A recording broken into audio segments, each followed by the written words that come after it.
we're all degenerates. It's alright. I'm including myself clearly in this. There are many things I wish I could do better, including understanding people. Oh my god, number one priority. Thanks. In all you do, seek understanding, seek wisdom.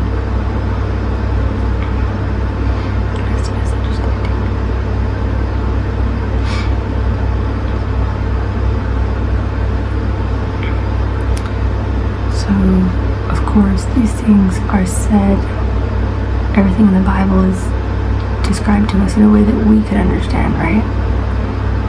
Could you imagine being somebody and you had this masses of people that you want to teach about something, and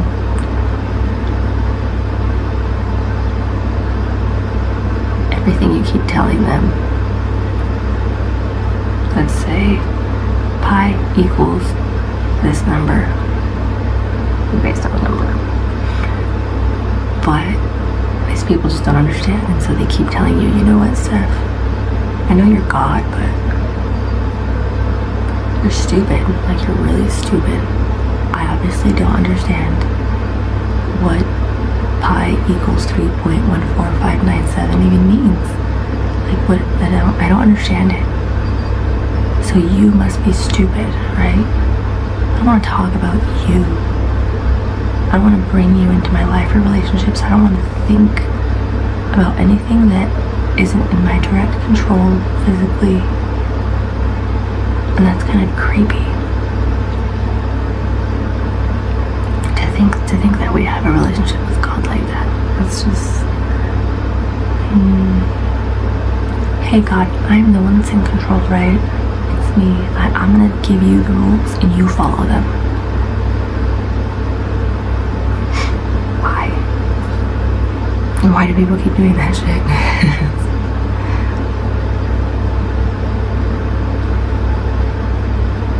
Amazes me, really. And it amazes me the people that have pretended to follow Christ. I don't mean saying that they follow Christ, but pretended to be good people, pretending to have understanding, pretending to have compassion for other people that they don't know.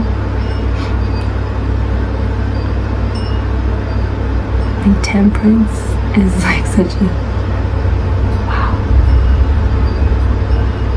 So many things. If we could just look into temperance, like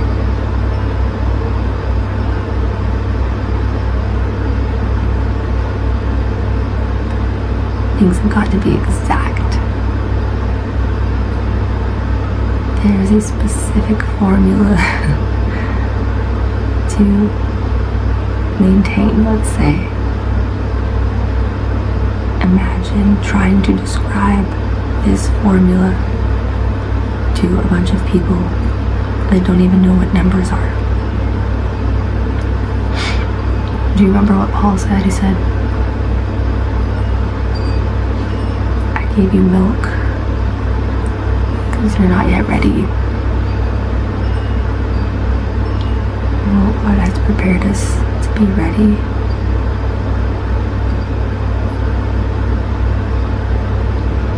For Him to guide us, and if we can't even do that, I don't know if I'm even talking to the right people.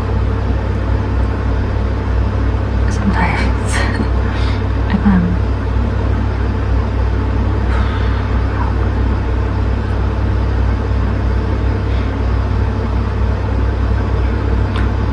when it comes to me personally, I would never force anything. Honestly, to this day, there's no one I have still nothing I've forced in my life. There are things I've wanted really bad, and I've had them, and I've left them in order to come be with my family. To see things happen that are miserable, then I know they don't understand. Could they?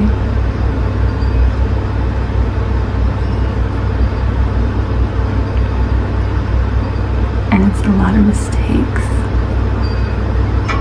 Anything in life that makes you happy, it's fulfilling you because you have a relationship with your God, whether you know it or not. You have a very deep understanding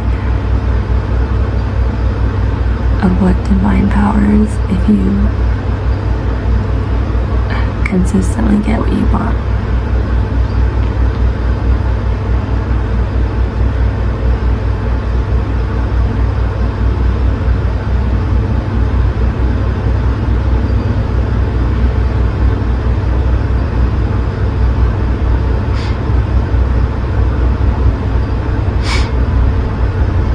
That gift is a waste if you don't live it out. I'm trying to think of an example of this.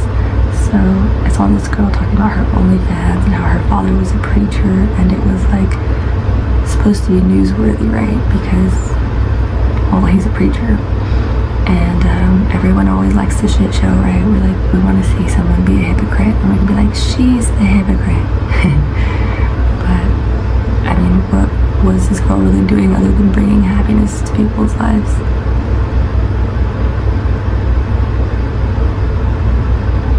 And so, I don't know what people like, I call it the wrong order,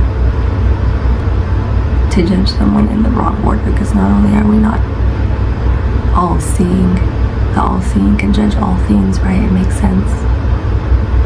Those who are spiritually discerned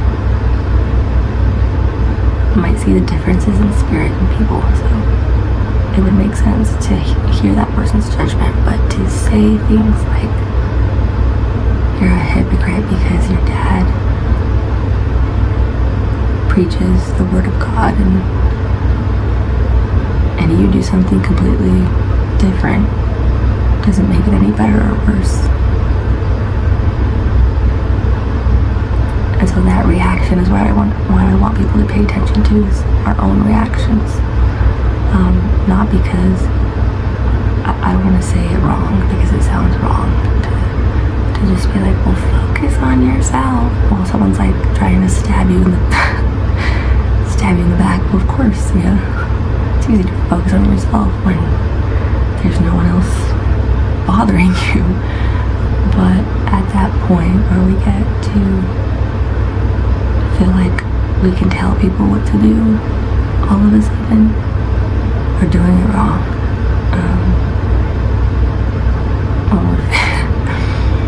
When we're failing to be all-seeing, we're doing it wrong. And anyone can reach that level of understanding if they want to. I don't think anybody wants to, though. I think they're comfortable. I think the movie The Matrix is a wonderful example of what we've done to psychology. It's turned it on its back. So for example, Mr. Anderson, he pops up everywhere. Like, Neo could be in this Matrix and all of a sudden, from air, right, there's Mr. Anderson. As if to be the thought, the fear of him is what summons him, right? I imagine it's the same thing with the devil. Why? Because the devil is mimicking God. So wouldn't it make sense that when we fear the devil, we summon him? Because when we love God, we're summoning him. Otherwise, what's the point of fearing the devil? If we don't already understand that the only fear that we can have of the devil is rooted in the love of God. And so isn't God's love already stronger then? do we not know how the story goes that the devil was jealous of God? He wanted to be God. And so therein lies his failure to love himself.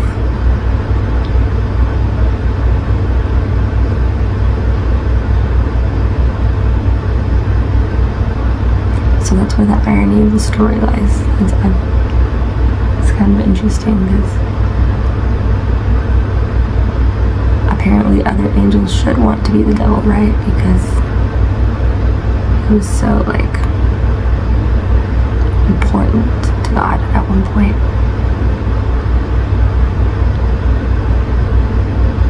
It's interesting how instead of becoming jealous of the devil, the rest of the angels found a way to love themselves and love God and continue on their missions. It wasn't like, oh, I love God and that's the end of it. Now I'm going to be happy forever. Well, actually it kind of is, but there's still work to be done, right? It is the nature of these angels. They want to do the work of God. They're made in his image, why not?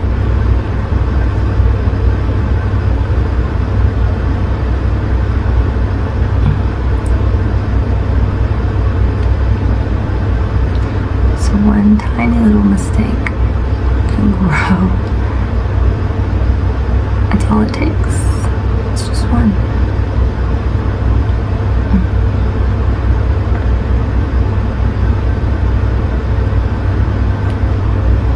Doesn't it make a lot of sense when you think about the seeds?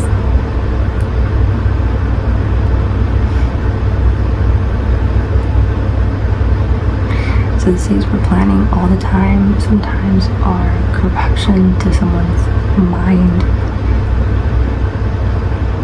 someone that already doesn't understand anything. I would hate to keep piling on information onto that person, almost like harassing them into because I want them to understand, right? Instead of just allowing them to come to that understanding by asking questions, right? By answering that person's questions, being attentive to how they respond and why they respond like that. It should matter. Otherwise, what am I doing around that person if their well-being is not important to me?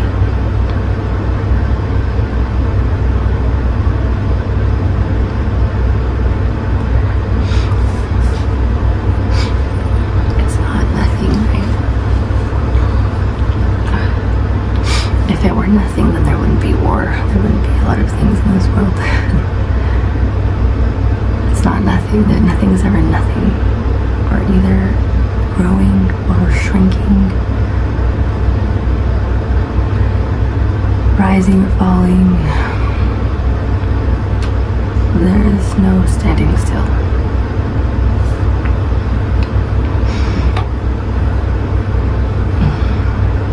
And so people forget to have gratitude for that.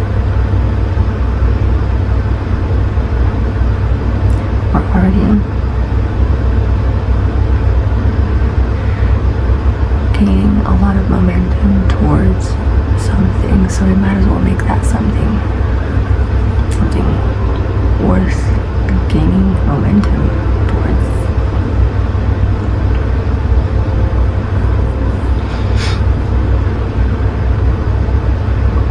I would hate to travel 1,000 miles in one direction just to figure out, oh, my map was backwards. I need to travel all the way back.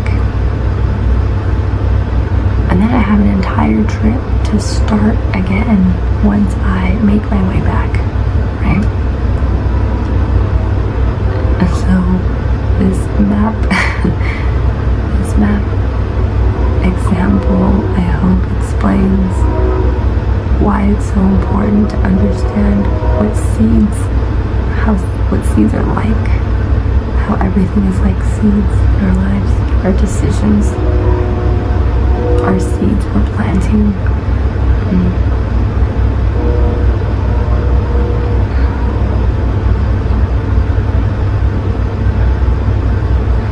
Each decision should matter in relation to what we think it's going to serve, right? And so if we have the wrong idea of what we're serving, we're not going to be able to do anything right.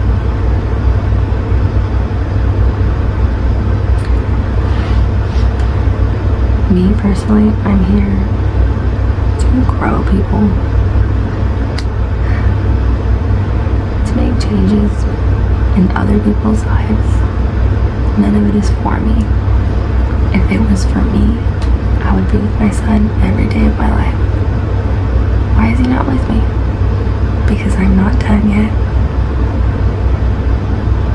I still owe servitude to people, apparently, right? And this shit, like, you can tell me, you can ask me, am I happy? I'll tell you I'm happy. Why not? Don't I look happy? The point is, it doesn't matter if I'm happy.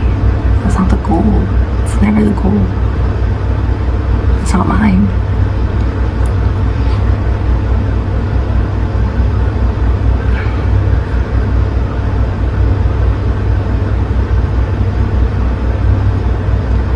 My goal is to make people understand something that they've never been able to understand before.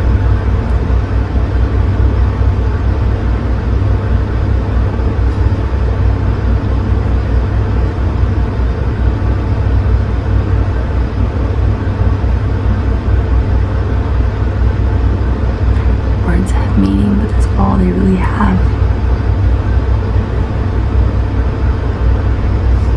The mouth is a prophet.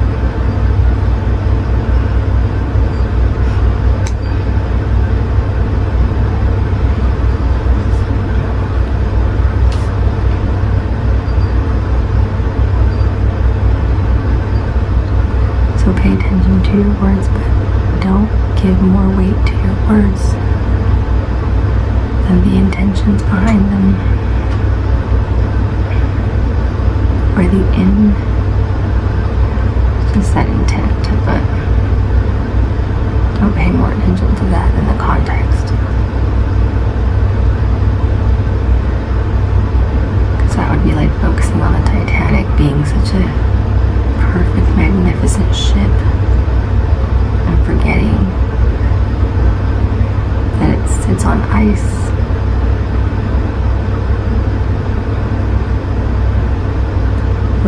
What's a ship gonna do to ice? Nothing. These people had no idea where they were going.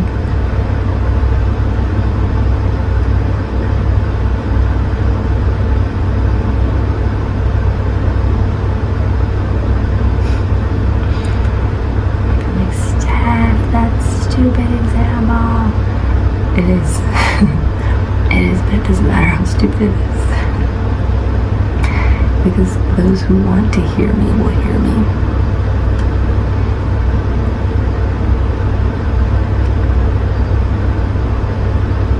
Really, everybody hears me. But there's only a few that will understand. There's only a few who will be able to pass it on, share it with others who also understand. Because right now it's like a whole lot of fake understanding going on. I could think to myself, I'm not happy. Every single day that my son's not with me, I'm not gonna be happy. I just know that. I tested it for years, and I don't need any more proof. Personally, I don't need any more proof for that. And I can't even imagine why anybody else would need any proof. But if somebody chose not to believe me, right, on them.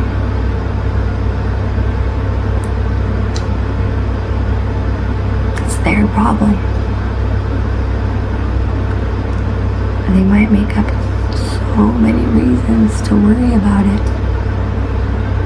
She's lying when, she's, look at her, she's obviously so happy, right? I can clearly read her mind by just looking at her. I don't have to know anything about her life or her thoughts, right? Creeps. So, I wouldn't say just allow this ignorance around you.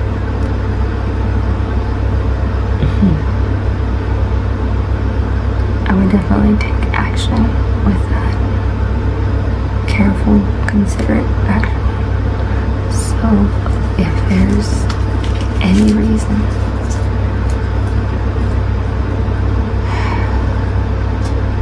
and somebody makes you uncomfortable,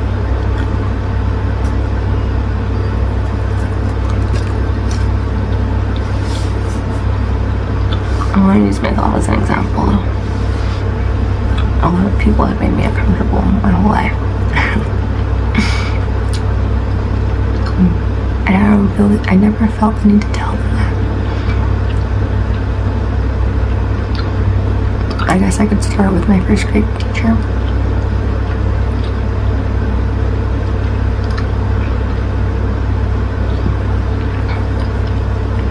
It's very angry pretty often. And usually from angry people we expect more understanding, right?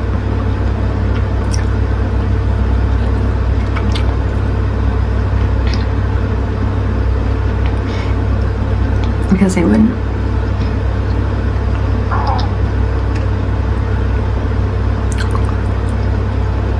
There's nothing for them, there's less for them to be annoyed of, right?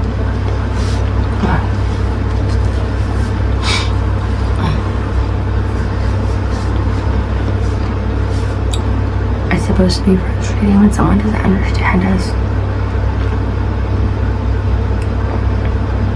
But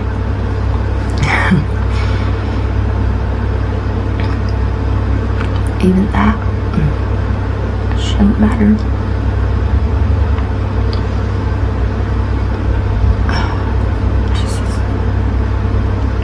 Just sounds, random sounds outside my house shouldn't matter. I've almost trained myself. It's my default. It's my default.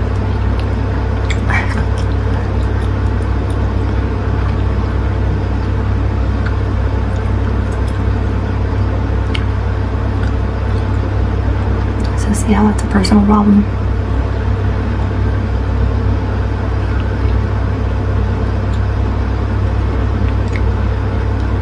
Things went a certain way when I was younger. That became my default. I was always sick. I was always confused as to why anyone did anything that they did. And then I tried to change people. It didn't work at all.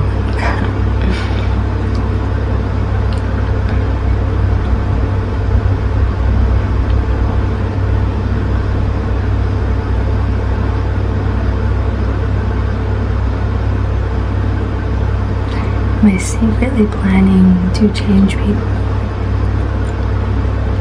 did not serve me in changing them.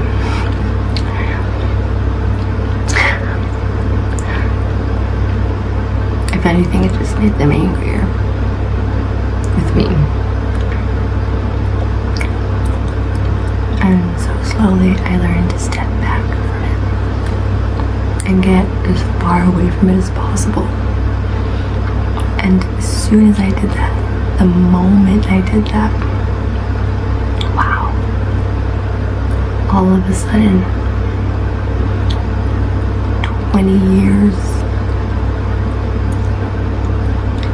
okay, 18 years, let's be technical.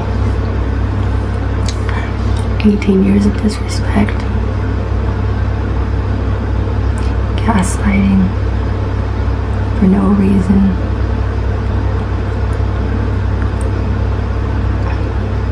Other than we don't understand each other.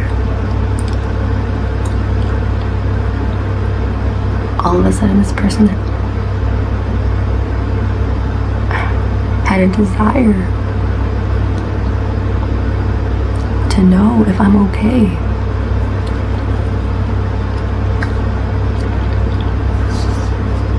I'm still confused about that. Why would you worry about someone that you complain about every day, that you can't stand, that you talk about behind their backs and talk about in ways that don't make any sense to people? Ways that are extremely hateful. I can't understand that.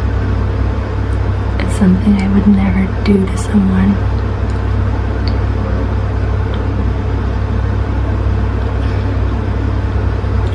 I just wouldn't. I just don't have the desire to.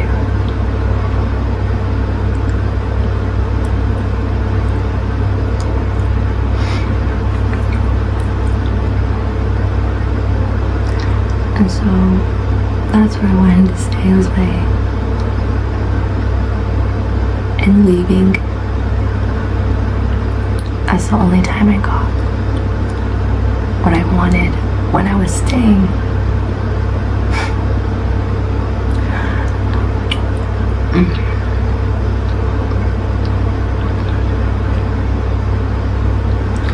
But I imagine, had I known the parable of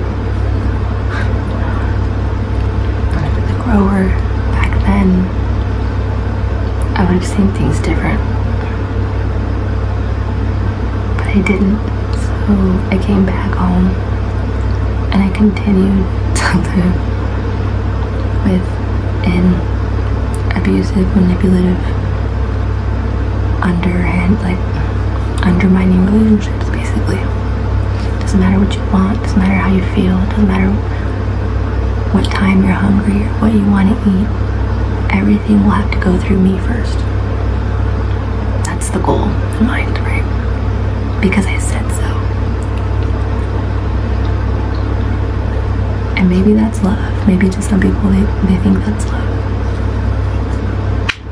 I've never seen that as love. I've never felt the desire to feel that. Not towards someone and not from someone either. And mind you, back then I didn't consider myself beautiful, but I definitely considered myself acceptable by most people's standards. And now, after that, it was only afterwards, years later, that I want to say I was like 25-ish, around 25, when I actually started to feel beautiful, like worthy of all this attention that I've always sort of attracted unintentionally.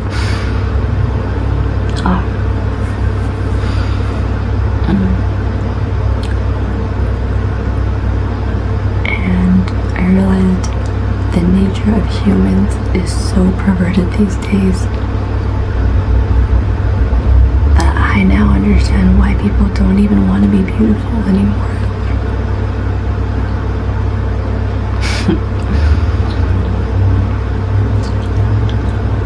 It's scary and it's dangerous. I imagine to be a supermodel or anything of that sort. I think it teaches us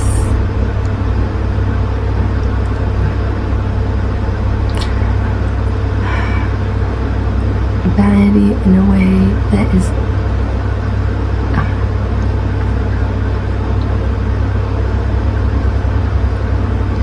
it creates this need to be superior to someone else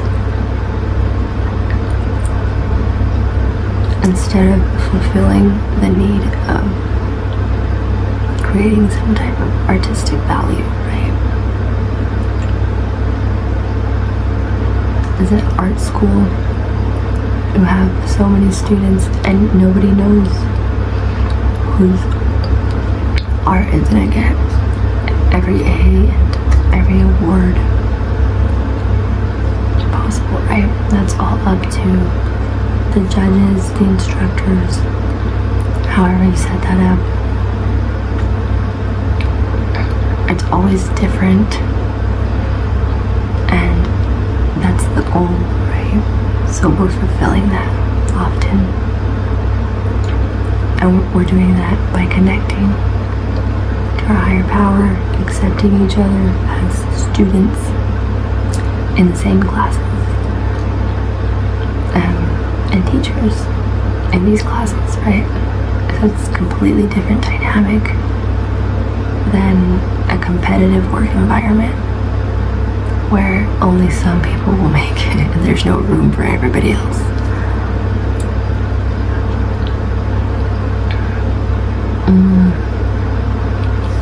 It's a matter of integration that should be simplified. It's not a matter of right or wrong. It's not a bad thing to be a supermodel, right? But because of that, we have to understand that it's also not necessarily a good thing to be so disconnected from people that we don't even understand our own value to them. These designers that make these amazing collections do it to inspire people, right? So there's a perfect example. Like everyone that you see creating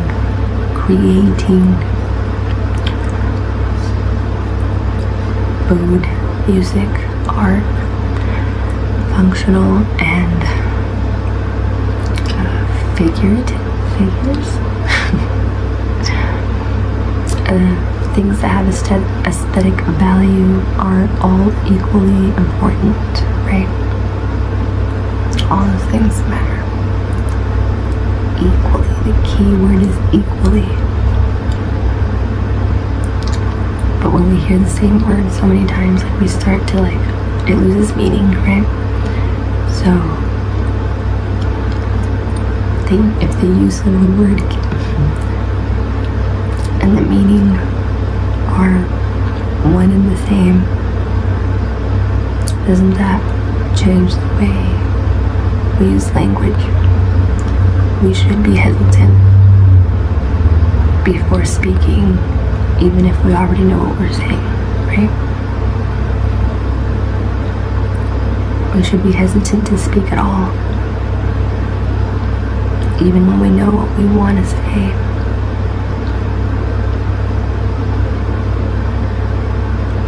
And we should be hesitant to fail to speak. And so that means, for me, that means not putting myself in situations where people might feel like I owe them some type of explanation. Because I know oftentimes I don't know how to explain anything to people. More often than not, I know the things that they've said in the past and how much they believe in themselves and how many questions they failed to ask me personally. So I know more or less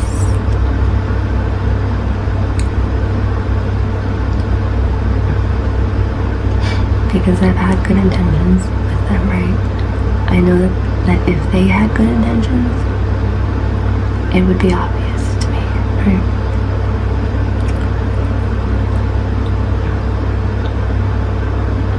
Especially when I've taken the time to look for those clues and waited waited and waited and waited and waited for the answers. Because you can't just go up to people and be like, do you care? Do you care about me? I mean, you can, but it doesn't work that way for me. I kind of have to like give it some time, and then as time passes, I realize, wow, this person really cares a lot more than I thought they did. Or this person doesn't give a fuck about this. But they said that they did. And so I know then that it doesn't matter if I want to call this person a liar or not in touch with my version of the truth or whatever. It doesn't, none of those things matter. But if I fail to take what I know and grow from it, what is the point of it? Then it's just words. Then it's just a conversation, as Mac Miller says. It's your money if you make it. Otherwise, it's just a conversation. Why you always hating?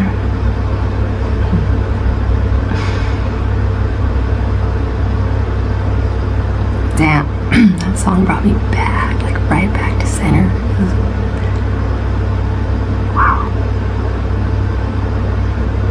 Glory to God. Glory to God. I feel like I'm like put myself in people's shoes to try to explain things, but let me not. Probably just making you guys more confused.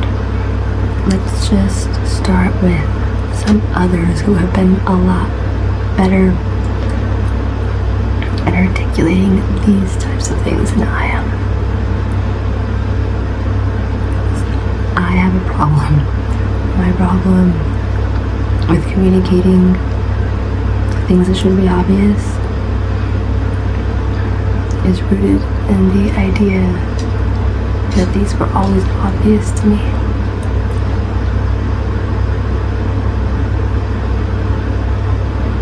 These things weren't always obvious to me.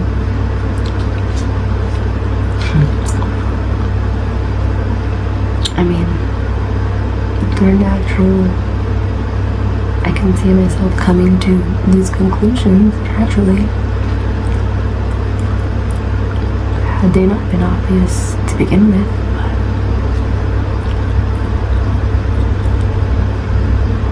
but some things you can't.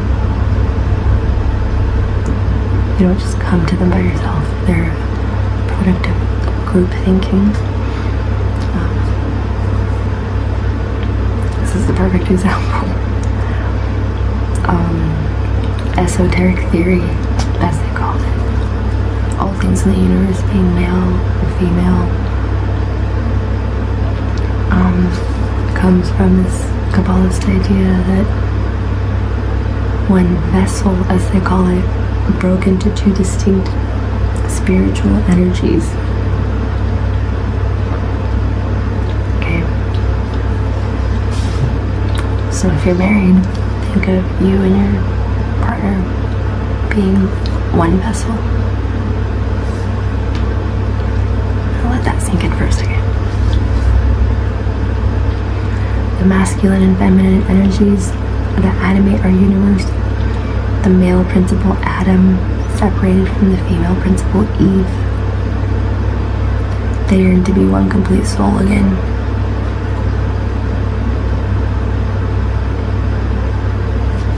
Do you believe in soulmates? Where do you think the desire to unite with a soulmate comes from?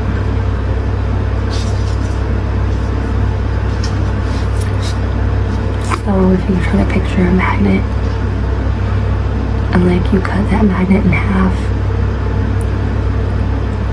it doesn't really do anything. You can cut it into a million pieces. You put all those pieces together, they're still gonna stick together. It's weird like that. But a magnet. It has two poles. Negative, positive. North and south. Feminine, masculine. They're still one and the same. Right? I imagine that's why people can take on more, a man can take on more feminine qualities and a woman can take on more masculine qualities than she used to have. But they can still compensate each other.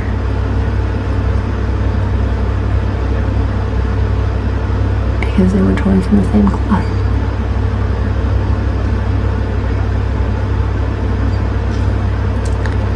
So that should tell us that if marriage exists, then divorce shouldn't.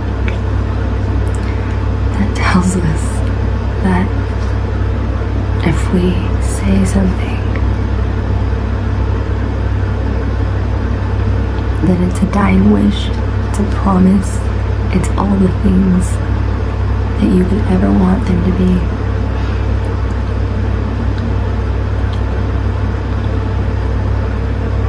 And when I think of that, it makes me very careful about what I do say.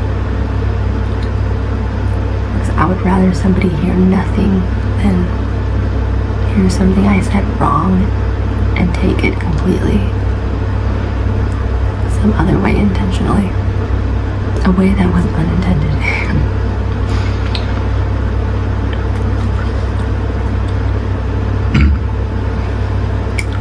That was my burp. Excuse me. I intended for you to hear my burp. I thoughtfully curated it just for you. And if people were offended by it, I planned for you to be offended by it.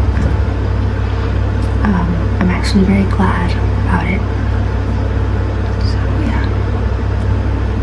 Whoever's offended by it, yeah. Why, Steph? Why did you do that? I didn't. Because I didn't. Because it's a natural law of the universe that anything you ask for, you receive.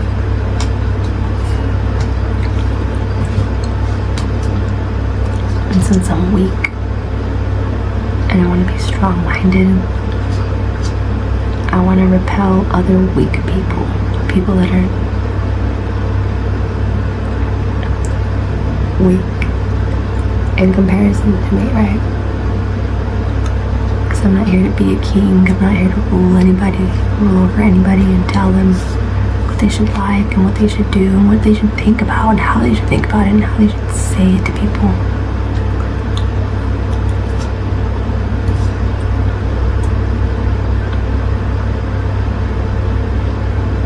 If I was around a group of people who were learning things I had already learned years ago, then I wouldn't be growing. I'd be teaching, and I might be growing in my teaching, but I would still need other positive influences around me, right? And so in this life, we're doing both. We're students, but we're also teachers.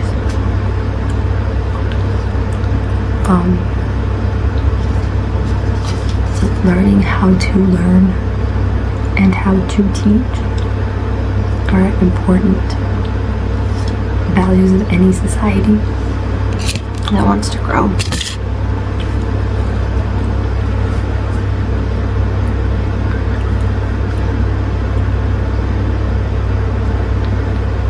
Severely disappointed in a lot of people that have taken that and turned it into something ugly.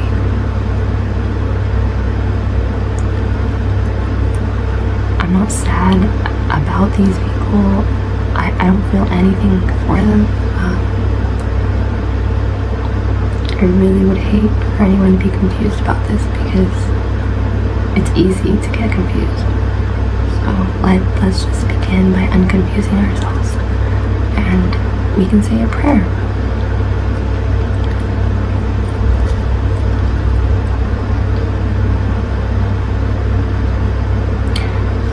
We can say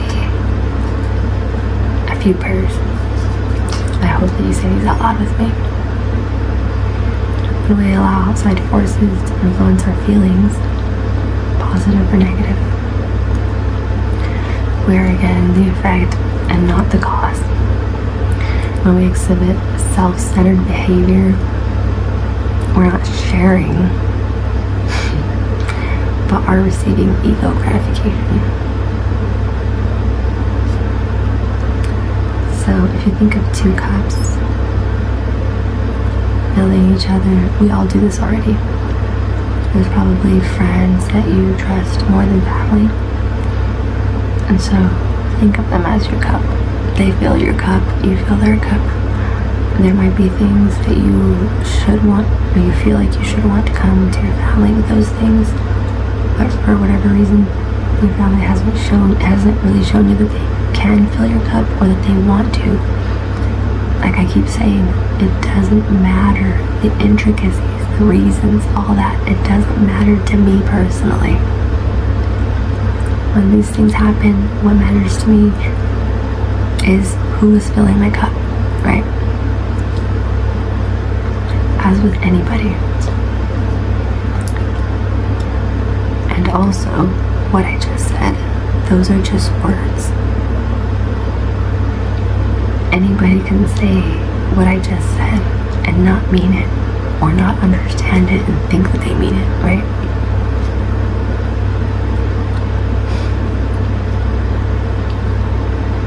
And so these friends that fill my cup,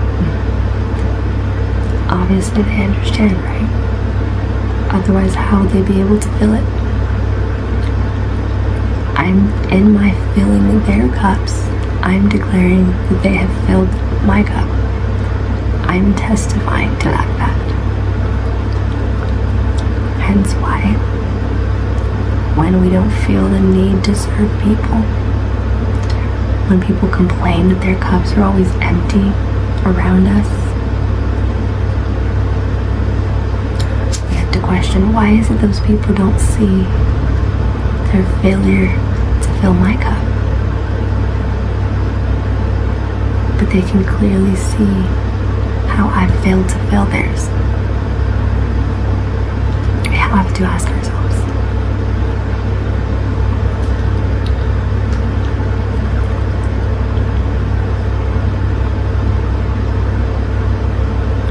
And the answer is always simple. It's just ego. When we edge God out of our lives, even in these tiny little ways,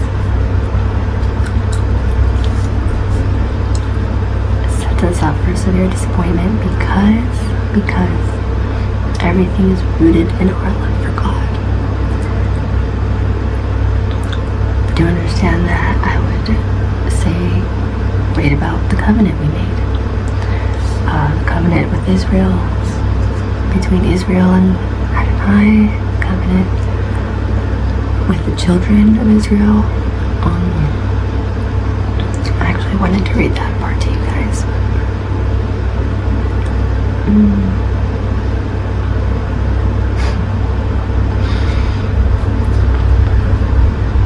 It'll be in the description.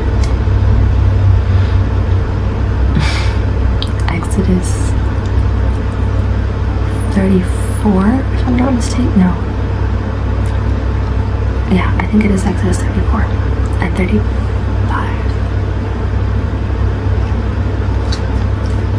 Something of the sort. God tells them, he speaks to them like they're adults. He gives them the same love, the same respect that he gave the previous generation. The previous generation didn't appreciate it, and they lost their inheritance. But these children of Israel, they were ready to make a new covenant with God. They were brave. They put on their ornaments. It says, it uses the word ornaments. And God was very stern with them because Look at you. Look at you all. You should be ashamed. Just strip yourself of your ornaments so that I may look at you, he says. So I can have a good look at you. So they did.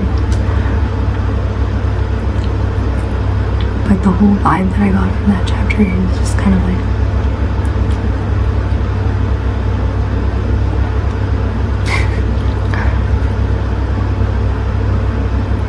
it wasn't mean or condescending.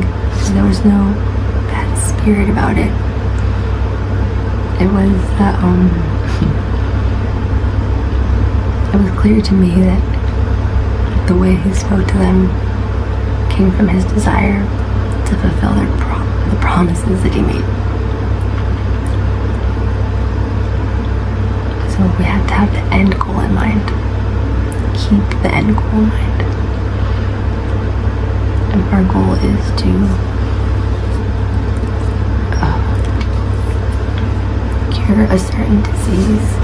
We wouldn't go around being extra nice to everybody that's sick, right? We'd keep our distances, we'd take precautions, and we'd find ways to help the sick that doesn't pull us into their sins, because what would be the point? When we allow outside forces to influence our feelings, positive or negative, we're again the effect and not the cause. When we exhibit self-centered behavior, we are not sharing. We are receiving ego gratification. Watch your reactions to events today and see if you are in effect or reacting in a self-centered manner.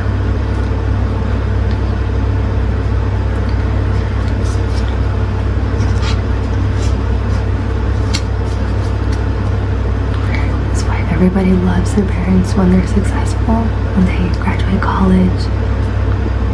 Anything you do in your life, it's like all the success.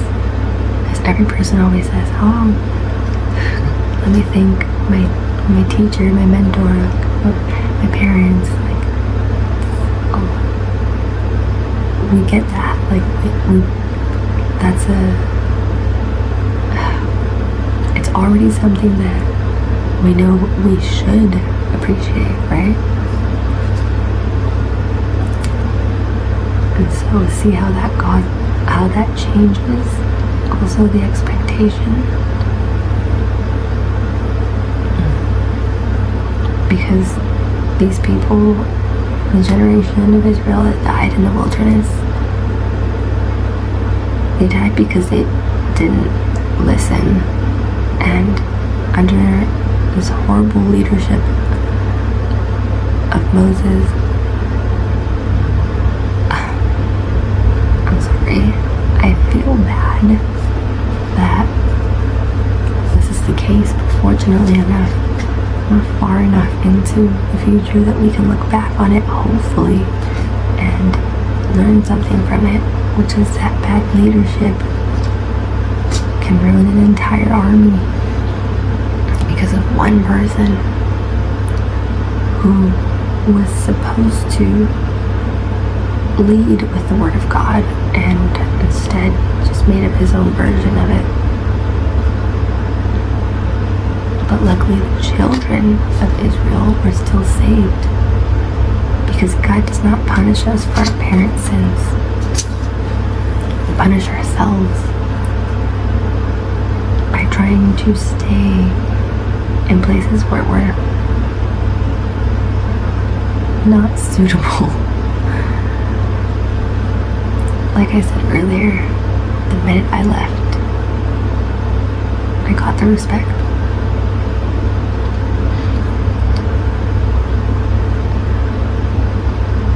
Had always wanted.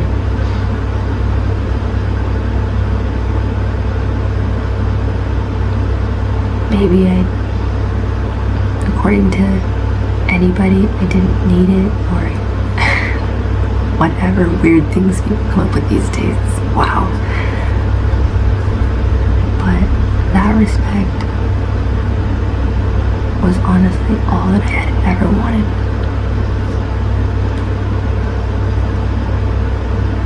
And then it turned into anger.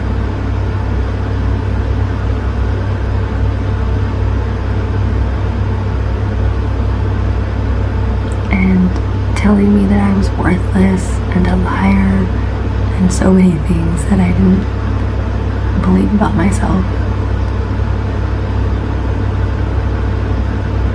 And it turned me into, it put me like in a sadder place, because I finally got this so-called respect that I wanted, right? But now I'm being called a lot of things that obviously I didn't believe about myself, but if somebody else believed it, then clearly we weren't thinking the same things. And I wish I had known at that time what that was, because that's not love. It's far, far from it. I think I did know at the time that it wasn't love. I think I just wanted to believe in something other than myself, so that I could say, so I could say like, oh, I came from perfect people.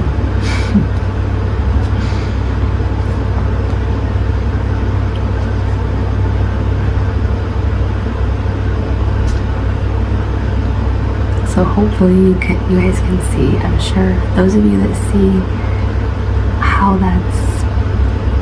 those are all the wrong questions. I hope you take the time to explain it to someone in a way that I can't.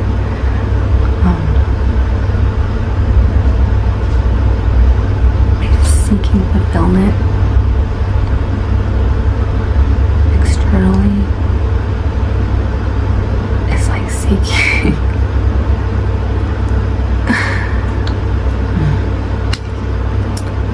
it's like I opened the present, but I wanted the bow.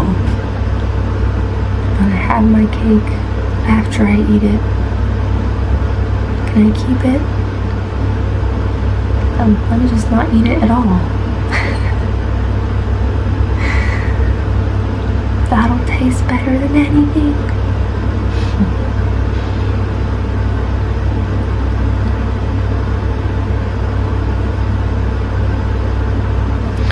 So that's my version of love your neighbor as yourself, and everything else is secondary. You can't forget the second part though. Everyone says love your neighbor as yourself, but nobody tells you that everything else is the work of the devil. So, yes or no? Those are the only questions worth asking. Everything else can change, depending. That one was like really hard for me to grasp.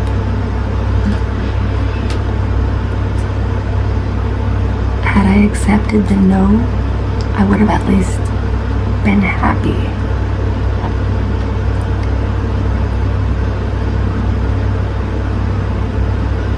I wasn't willing to accept that somebody couldn't love me the way I love them. Somebody couldn't understand that I love myself enough not to expect anything from them other than acceptance, right? So I'll fight my every word just for no reason, to no effect, I should say. Thank you. The words, they're finally coming back to me. The words I've been needing. The rulebook for the game of life was recorded some 2,000 years ago in an ancient Kabbalistic manuscript called the Zohar. It contains all the spiritual secrets governing the game of life, a set of universal spiritual laws that liberate and empower us in body and soul.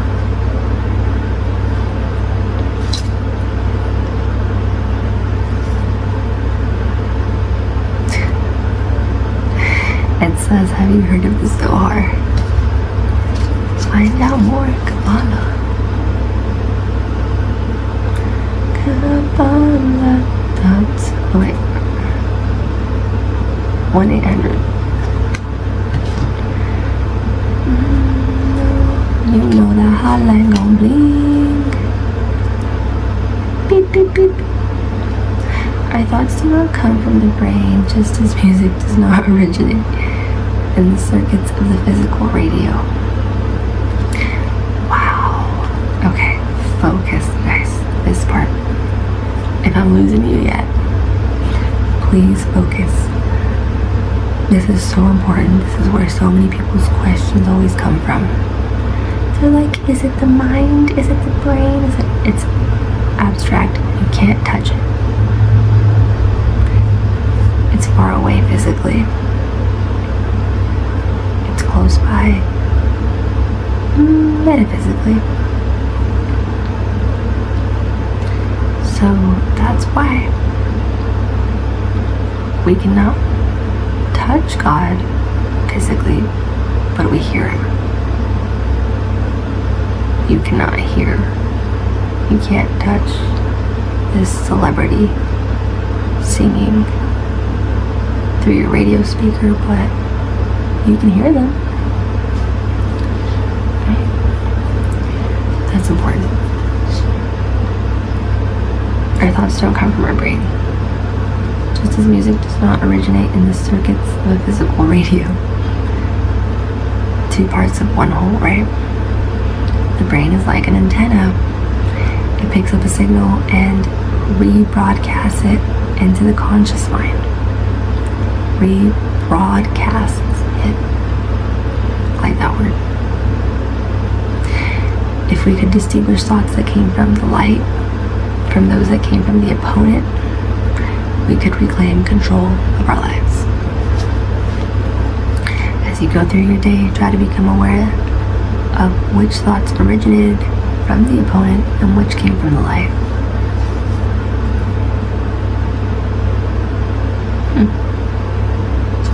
That's a good exercise.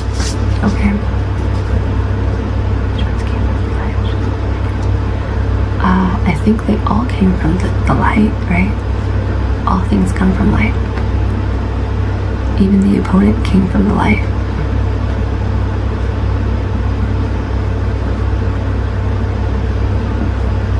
But Adam is physical and Eve is the darkness and obscurity that comes over the physical.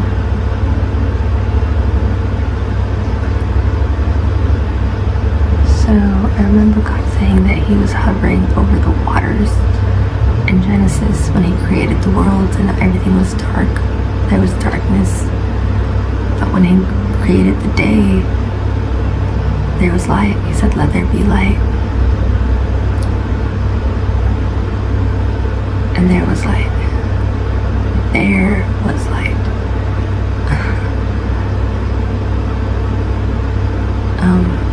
And that he was hovering over the waters of the earth that was made of this clay or something. The symbols always, like, no matter how I read it, the symbols in this chapter always lead me to, like, think of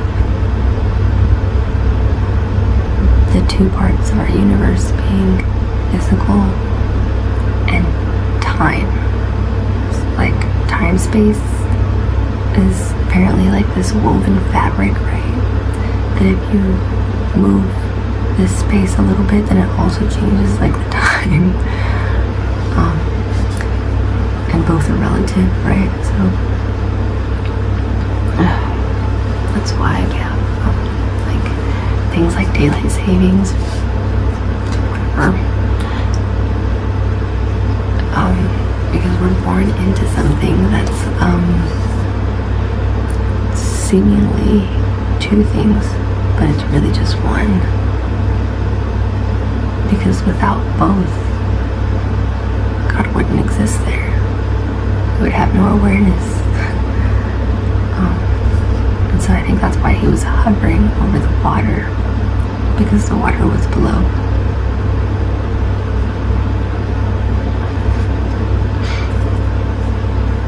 So he was right dead center in the middle of time and space.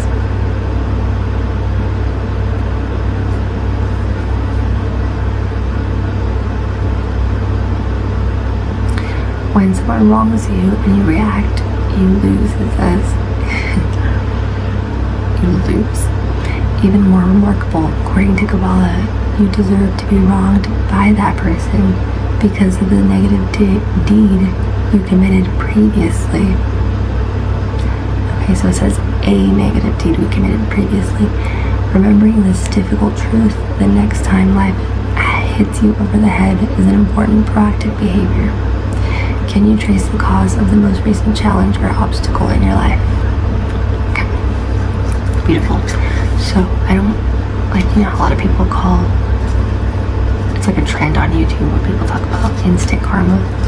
This person received instant karma because they got like hit in the head with something, I don't know what. Okay, so for me, personally, that's the wrong way to think about it. Completely. The way I believe would be right would be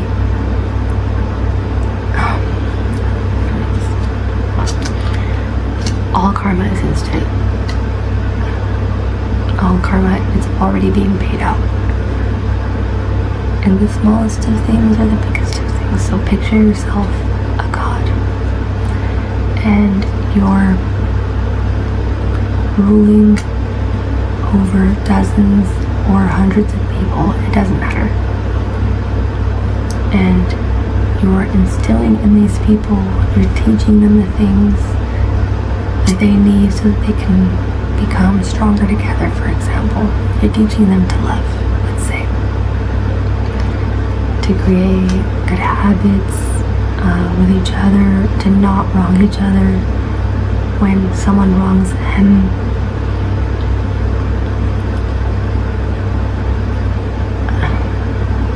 Now picture yourself as a human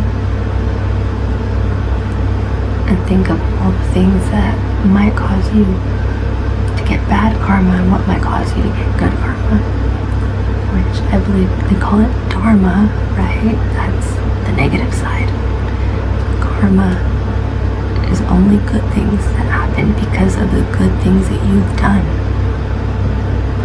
And so all karma is always instant. It's already paid out because it's only opportunity that we're unlocking. Let me give an example of that. Let's not get lost because I'm doing examples within examples, okay? But yeah, to explain how instant karma is paid out. If I were to hear somebody speaking on someone that was a friend of mine, right? Or even if they weren't my friend, they're speaking on someone. And I know that what they're saying is an opinion, and they have every right to have that opinion. But they asked me to partake in their opinion. When I do that, if I do that, my karma is already paid out. I've already lost that opportunity to be the bigger person. I'm not sure what the word is for that, but yeah, to basically set an example for the person committing the sin, right? Had I said, well, that's not my opinion of them, but you're entitled to yours, maybe, wouldn't my karma be different? Wouldn't that shape another opportunity for me? how many people might I affect with that statement? Whether negatively or positively. Just consider how many people. Or I could just go along and say, yeah, you're completely right, that person's terrible, oh my God. So now, not only am I a hypocrite in the future in front of this person, right, but I'm losing my opportunity, I'm losing the right to later change my mind and say, well, actually I don't feel that way, but I wanted to fill your ego, and I wanted to do evil things with you, okay? No, it's like, it's all opportunity. It's all just a matter of what opportunities am I choosing to take. And so maybe that's a horrible example, probably is, but I tried. I really did. It's a difficult truth for some of us, I think. Yeah, it can be difficult. And let us differentiate between people who don't understand it and people that don't want to understand it, okay? Because the people that don't understand it are not sinning for not understanding it. They're just failing to see something more clearly, right?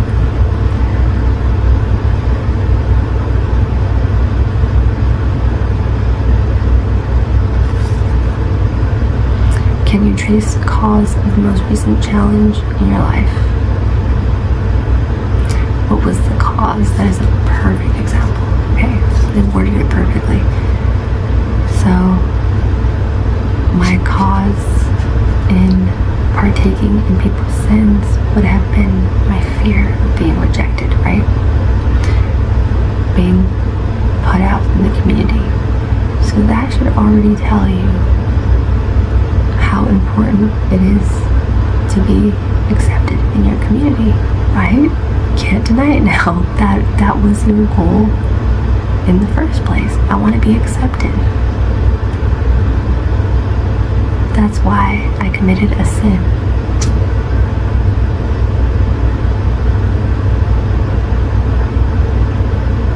It has to make sense, right? Okay, thank you.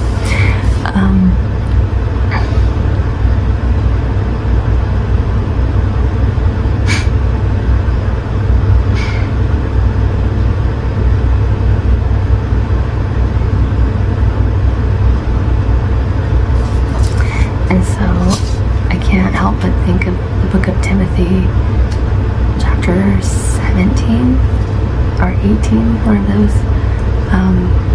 He does explain that, to openly proclaim things that are wrong in the community, and it says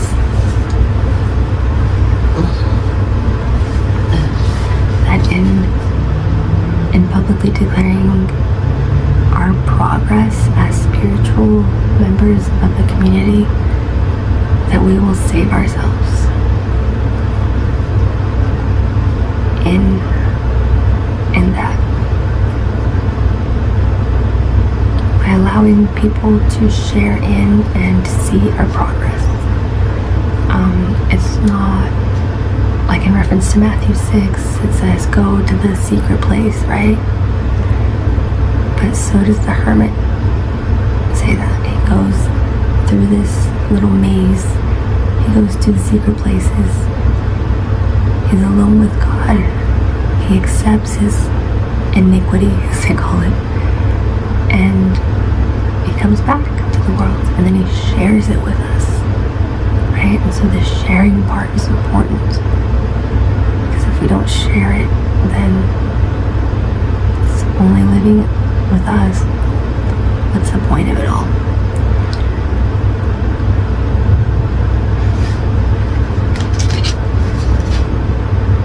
And so there are good things about people that I would like to share.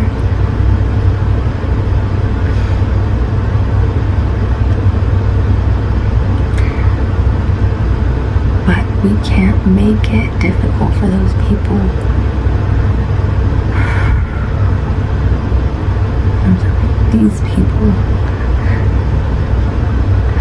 have got to deal with my hard-headedness in order for me personally to be able to see them as equal. I have to jump through all these hoops. It could be complicated, right? How many people do you know that just they love everybody, they get along with everybody, they have nothing negative to say of anyone ever? It can be a lot of people. I mean, that was me like most of my life, sure. Tolerate enough, even though I didn't necessarily love everybody so much, I tolerated them.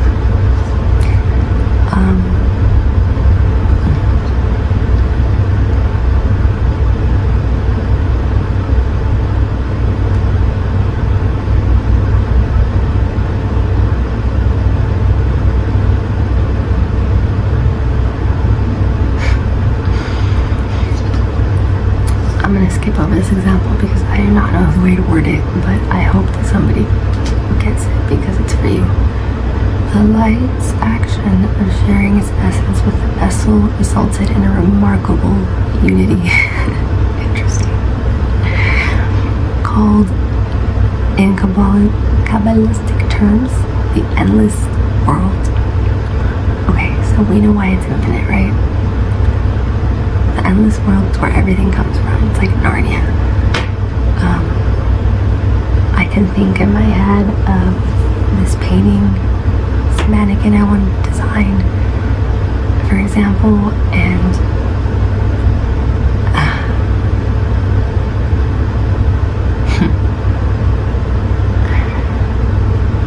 and then I make it a reality.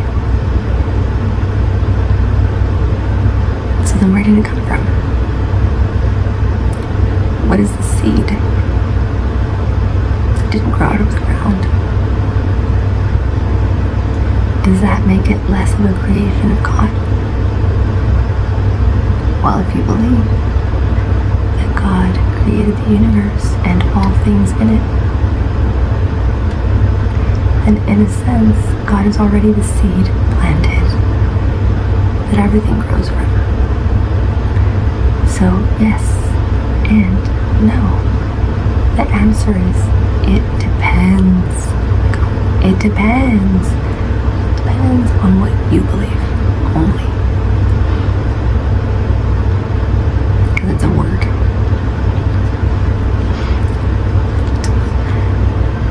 If it was more than a word,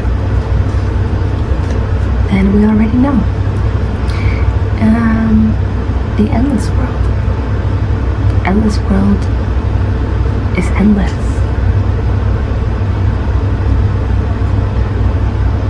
We haven't reached it physically, it's because we haven't reached it mentally.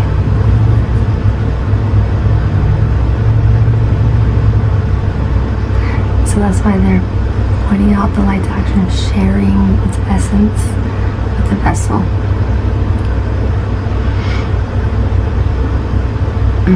Like radio waves share their light with radio antennas, and we get sound from it. The light shares with the vessel, and it results in a remarkable unity, it says, called the endless world. The endless world is inside of us. I know it's like a big responsibility to take on all of a sudden, but you're welcome. If we could perceive the endless world, it would be impossible to distinguish between the light and the vessel. Almost as if to say, if we could distinguish between a dream and reality.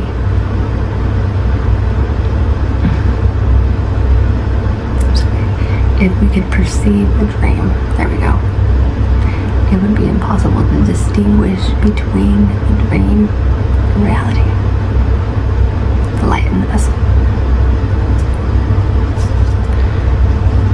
If everything everything is united and perfect in the endless world, why are we living in a world that seems separated and is embroiled in chaos and suffering? It says, where do you think the light is?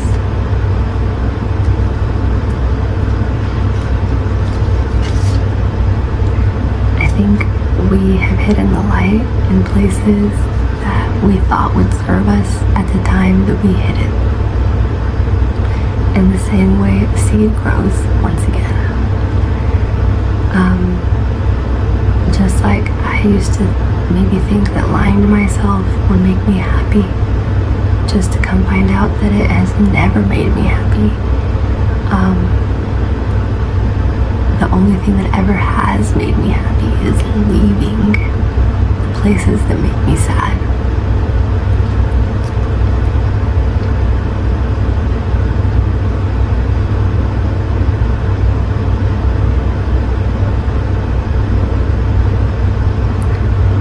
Then maybe I would have sooner found that that's conflict.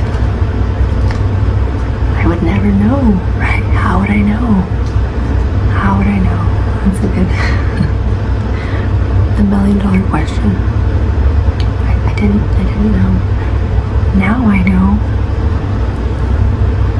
I'm more than happy to share it with people because I never hear these things come out of anybody's mouth.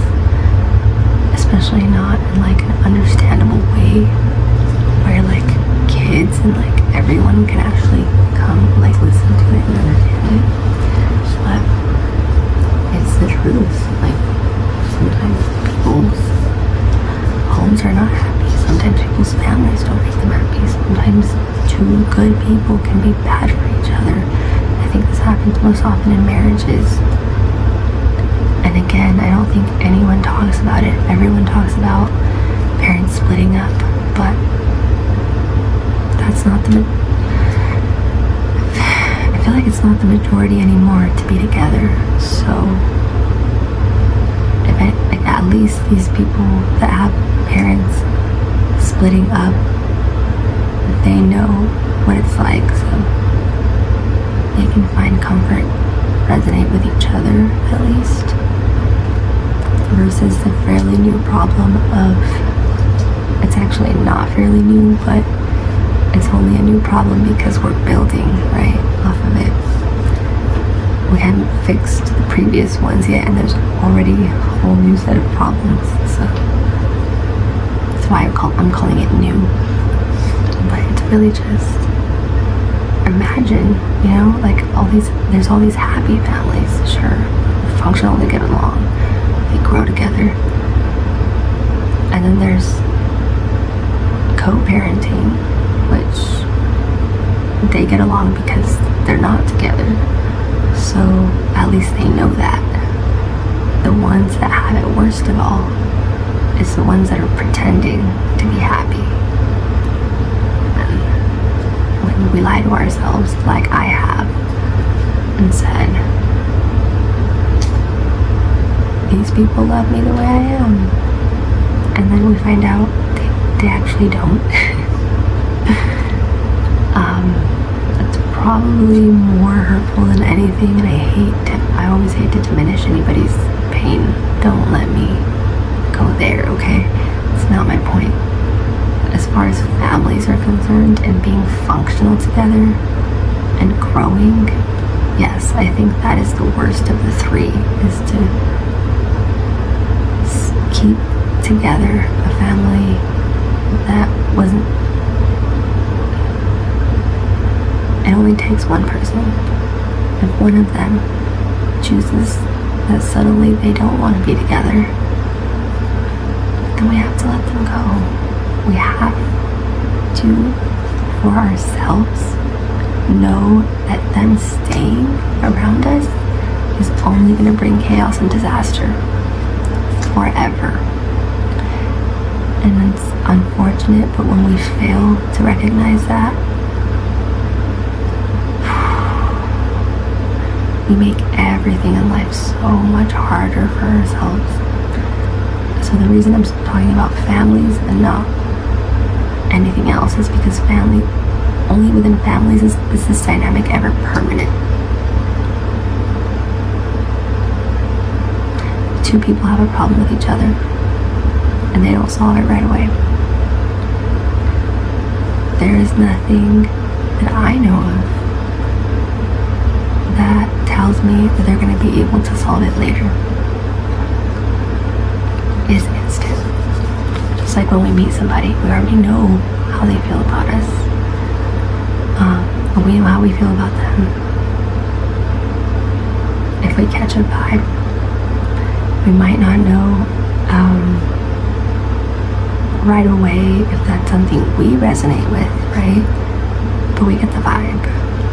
So, for example, I had a friend that when I met him, he was like talking all this nonsense. Like, I could tell he's like trying to feed me bullshit. Cause like, oh, like you look so nice. Like, just being too like so many compliments, and like I don't even know you, so it's like, what is it for? You know, it was clearly there to be deceptive. And I'm not the type of person that really likes a bunch of compliments. Like, I'd rather people's beauty just be admired and not so much like brought to their attention. You know, it just makes me feel awkward. So if I think someone looks like really, really pretty, like I'm not gonna tell them. I'm just gonna like smile. You know, I'm just like, wow, it's wonderful to be around beautiful people. That's it. There's no other action that I need to be taking, obviously. For some reason, some people call it rude that I do that I'm considerate enough of people to not bother them, not let them know every single thing that I'm thinking. But it's not rude. Stop letting people tell you it's rude. That those people are inconsiderate if they're telling you that you don't know how to take compliments.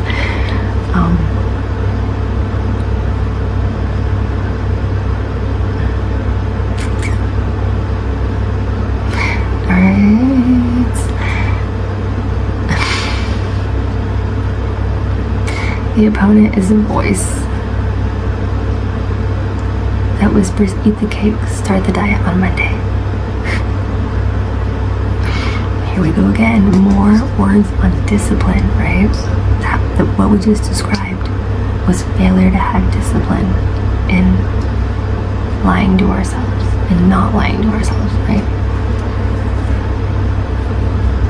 Interestingly enough, how did I know this would also be about discipline?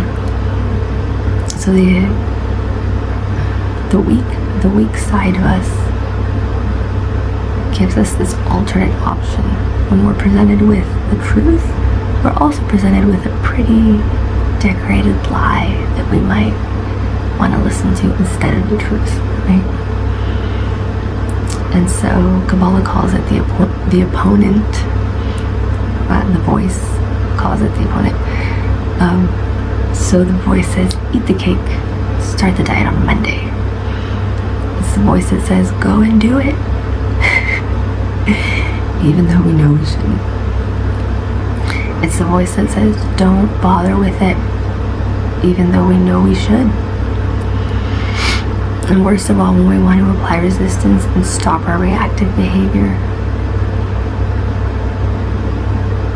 the opponent talks us out of it. Right? There's always, those people, right? There's always a reason. They always have an excuse. And the excuse is always something that you did. In their minds, of course. It's something. Do you recognize the voice of the opponent? What did your opponent say to you today? It says, recognizing. Oh, I like that. I like how they went straight to recognizing, because to cognize means we already know. But we have to keep recognizing it because it's going to keep presenting itself. That voice, I know it very well. Oh, I know it well. And this isn't like I said, none of these things are permanent, right? They're just positions. So think of like Ariana Grande's song.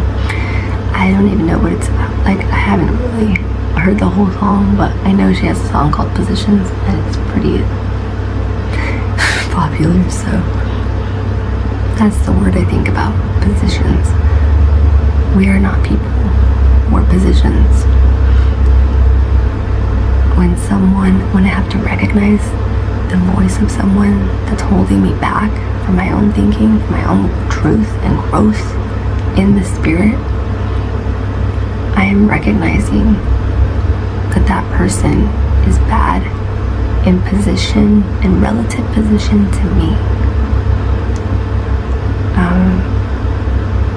That this person isn't necessarily bad intrinsically.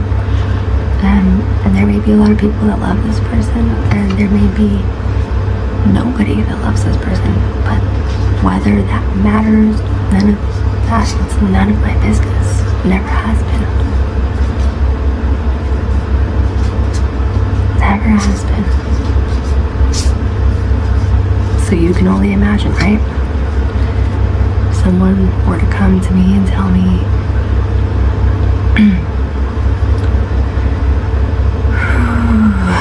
anything about themselves in order to try to build this relationship with me,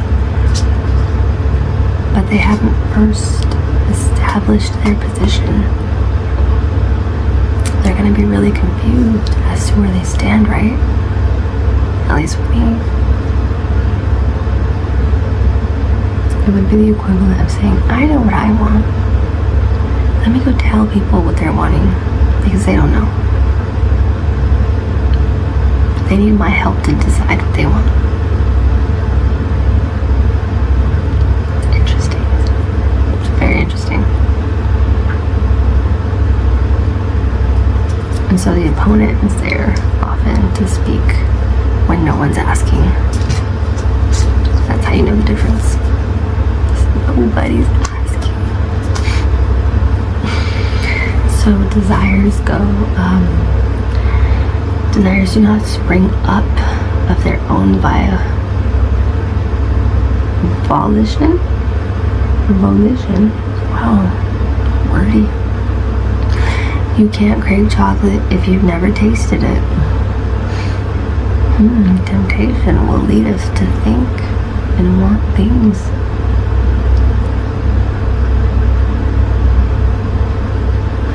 Once we've acquired that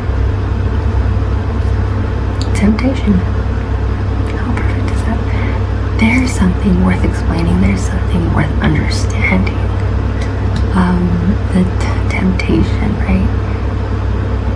If we are constantly telling somebody not to say certain things, those are bad things to say, they're lies, they're curse words, all of the negative things you can think of, doesn't matter, you name it.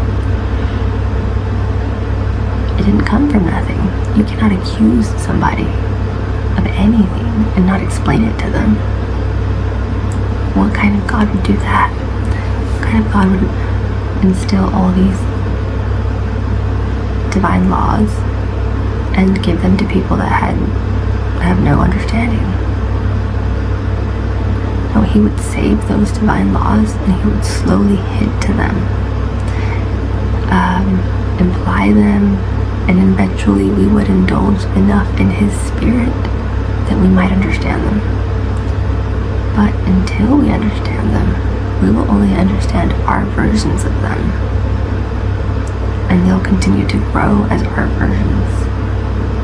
This is why we have to be careful not to steer off our own path into perversion, where people always relate this to sex, but it's not about sex. Perversion is something that's deviating from the norm or deviating from its intended purpose.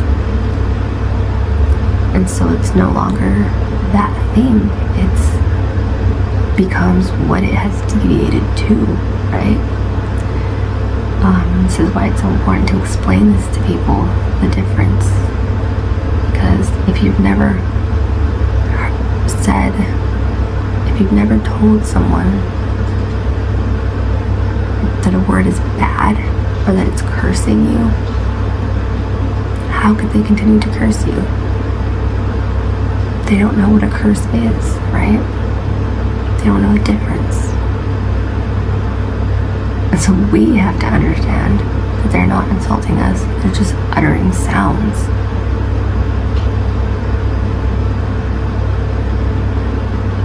And that there would have to be an intention behind that sound for it to insult us.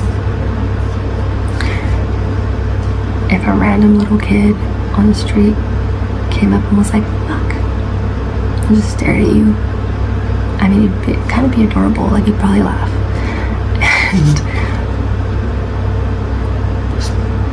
And even sometimes when we're happy, like extremely content with people, and we even want to praise them, but they don't allow us to, it's fine, right? We all feel like it's fine. It's only when that person intentionally hurts.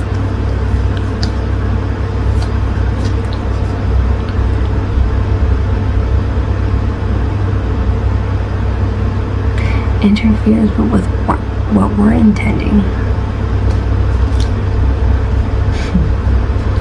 It's only then that they can have any power to hurt us.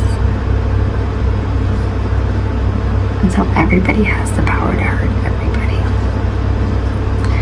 by obscuring their purpose in life naturally. And therefore, when you grow someone in their purpose, it's impossible for that person to feel any hatred towards you when you're growing them.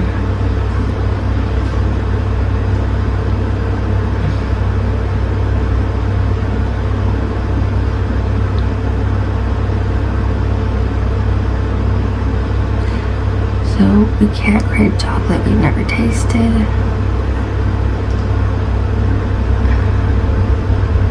I wanted to say, yeah, sometimes those people don't even have to say bad words to us.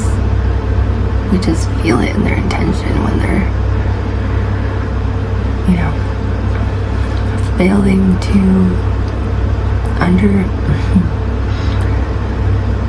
to stop undermining everything we do and say.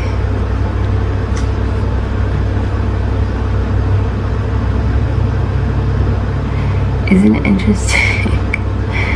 Since the dawn of humanity, we have been unrelenting in our quest for eternal happiness. It's interesting. We must have experienced this 99% realm, it says before. So this isn't like, we're not talking about the 1% and the 99% in this world of money and motion, but the 99% in Kabbalah refers to heaven, and the 1% actually refers to hell. And so it makes sense that they would be corresponding, right? Just as they say it's harder for a rich man to get into heaven than anyone.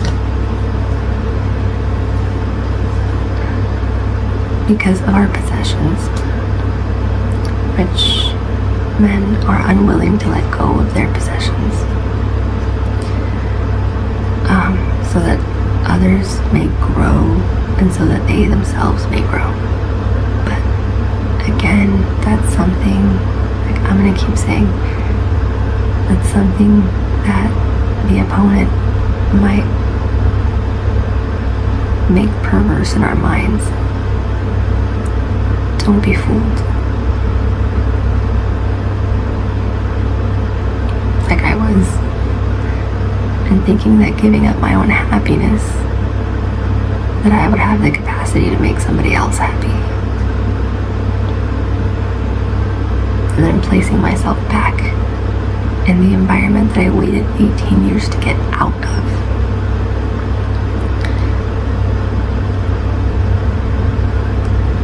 All because I chose to lie to myself.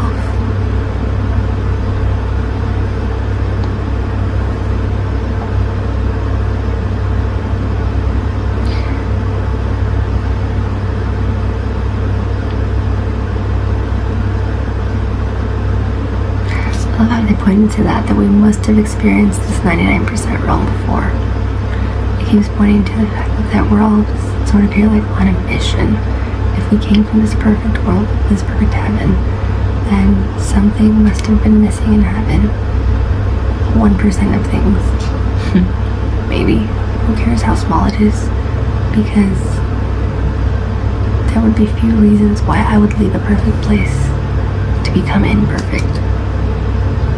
So I would hope that whatever it is that this world has to show me, that I'm able to make something of it, that I'm able to take that understanding with me to my next life. Even if none of my possessions come with me, that's something I really love to have with me. Just my understanding of this world and what's driving it. So I imagine when Einstein left, he left happy, knowing that he fulfilled his purpose. Benjamin Franklin didn't get paid on the light bulb.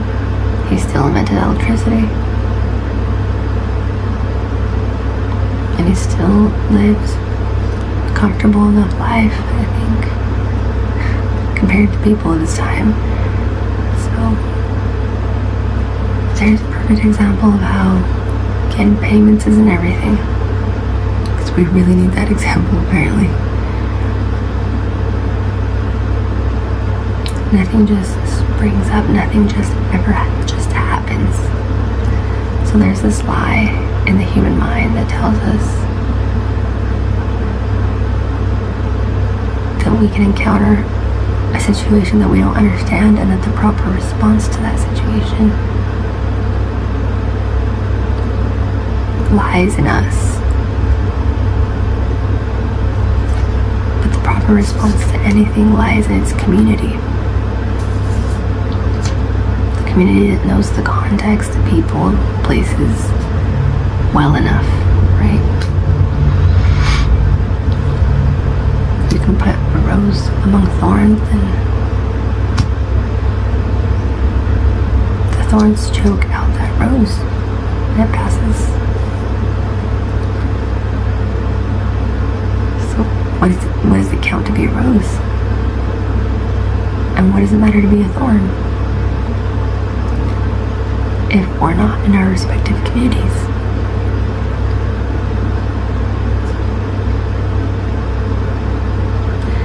List the events and circumstances in which you have experienced a greater connection to the 99% realm. What does this show you? Okay, so the events and circumstances.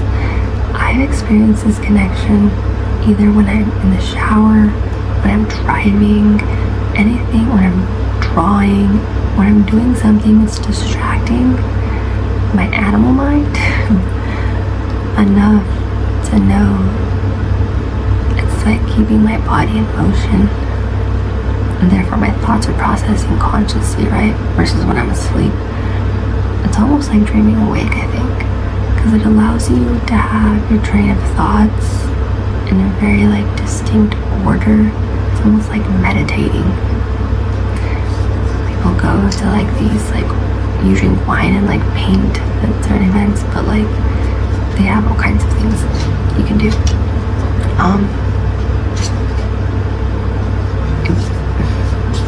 I remember playing basketball a lot when I was like stressing about things before. And when I went and saw my psychologist, she said, do you notice how when you play basketball you don't have time to worry about other things?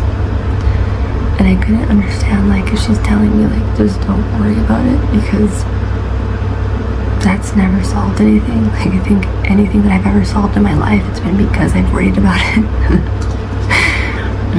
It's kind of like, well, don't take the medicine, and then you won't be healed, and then you'll never get sick again, because you'll be dead. Okay. Seems legit, doctor. So I imagine what she was trying to say to me was more than what I understood, obviously, but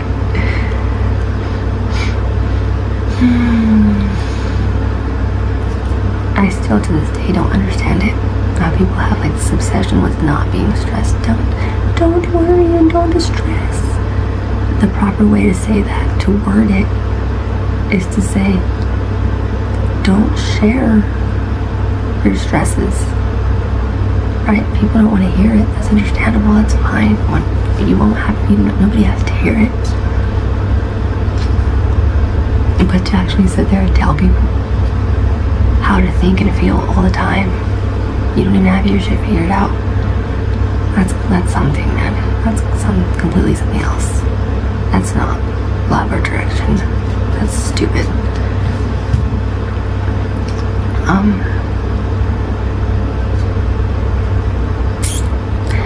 Certainty that we are drawing light and awareness of the process are just as important as our attempts at resistance. Wow. So again, what I just explained, it's delving deeper into that, which is, what a coincidence. At first, the effort to resist will be a combination of suppression and authentic resistance. Of course. Oh wow. But this is explaining what I was explaining with my stock examples before, right? I had purchased Helix Energy because I read about it and it was an important stock at the time for me. It paid me well. And it made sense at the time for me. As people start to become aware of the data, for example, you tell someone when you point your feet in this direction, that means that's where your attention is.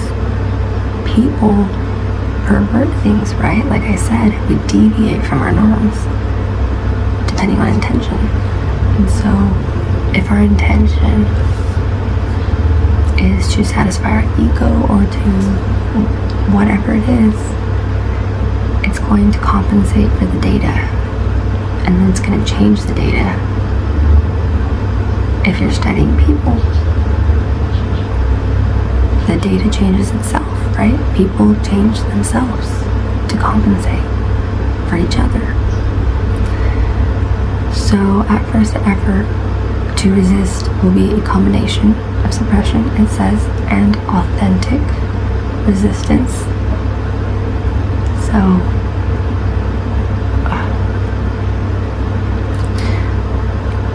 the reason I bought the stock was a combination of authentically wanting the company to grow, wanting to know more about it, wanting to integrate with this company, and a combination of wanting also to suppress it, as in, maybe suppression isn't the right word in this example, but yeah, it's the same thing. We suppress things when we want to take from it, right? I wanted to take 15 to 18% every month from Helix Energy because I believe in it. I wanted it to pay me. That's a dream come true if you think about it, right? I want my dreams to save me. J. Cole said that. It's ass backwards, right? Our perversion of it is ass backwards. The stock market is the perfect thing to invest in. If you believe in democracies, you should be investing in the stock market. Because there has to be that combination, right? We need the resistance and we need the suppression for it to flow, for anything to work. Even relationships work that way. If we're not growing, challenging each other in any way, then we're static. And we'll get left behind. But if there aren't things we have in common already and things that we can build a foundation of trust and agree upon, we might as well not have the other part of it, right? What's the point? it's incomplete. And so although we're all separate aspects, feminine and masculine, of one energy, there's a lot of us. There's a lot of people in the world. And so we have to think, not only can anybody be my soulmate, quote unquote soulmate, but anyone can, right? So that should be part of the equation when we're doing the math, when we're saying, I feel like shit every single fucking day around this person. Why am I dealing with that? When there's so many other people I haven't even met, I don't even know. It's possible that I may like them better. They may like me better. These things are too simple almost. We forget. So that's okay. It says the effort will gradually remove layers of reactive emotions. The effort. And gradually, yes. The way I explain that is that the way that we learn is in layers, right? So if I learn that someone, like, somebody tells me she likes girls, but this is a terrible example, but whatever. But in my interactions with her, all I see is her being attracted to men and women.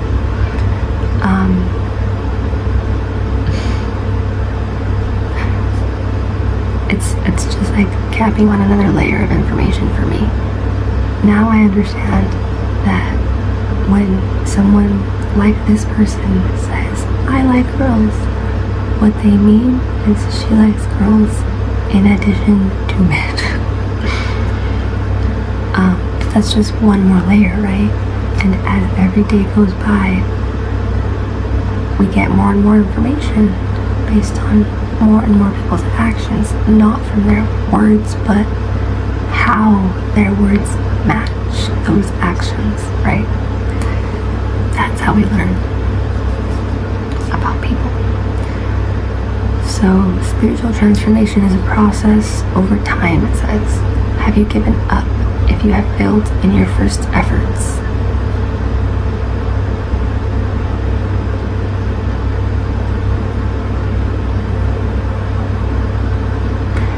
Yes. Okay. I imagine I've given up trying to be of the mind state that just because I love me, that anybody can love me, or just because I love me and accept myself the way I am,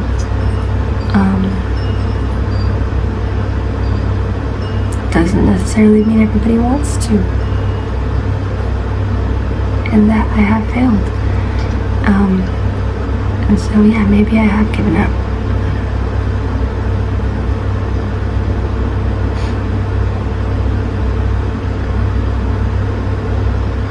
And it's also caused me not to seek certain things, right? I don't seek validation anymore. I just shut down around certain people. And there's nothing functional about shutting down other than the fact that you get to move on from it. And so it doesn't really make sense, right? To stay in a situation where you have to shut down all the time. Might as well be dead, might as well be gone, because it's essentially what you're doing, to that relationship.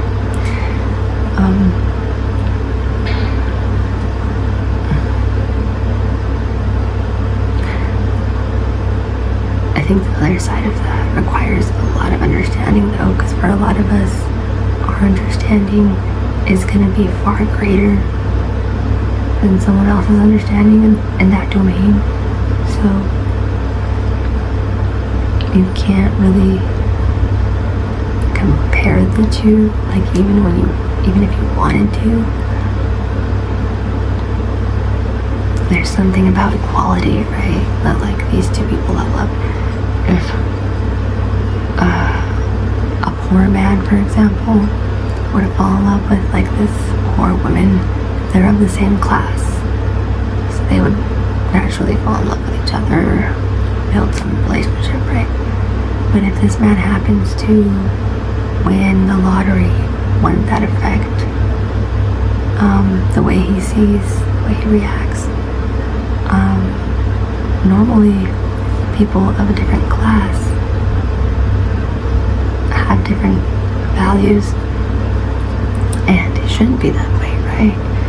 If everybody had the same values, war wouldn't exist. But the only reason we have different values is because we have different classes. And they're kept separate from each other, almost like as if those were important components of society, and they're not. That is a lie.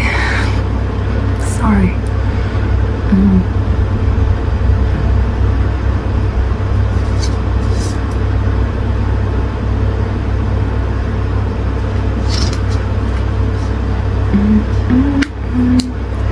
I imagine this is why people are so praised so often for like having like this view of the world that doesn't like pay so much mind to like status and money, but it's glory to God, right?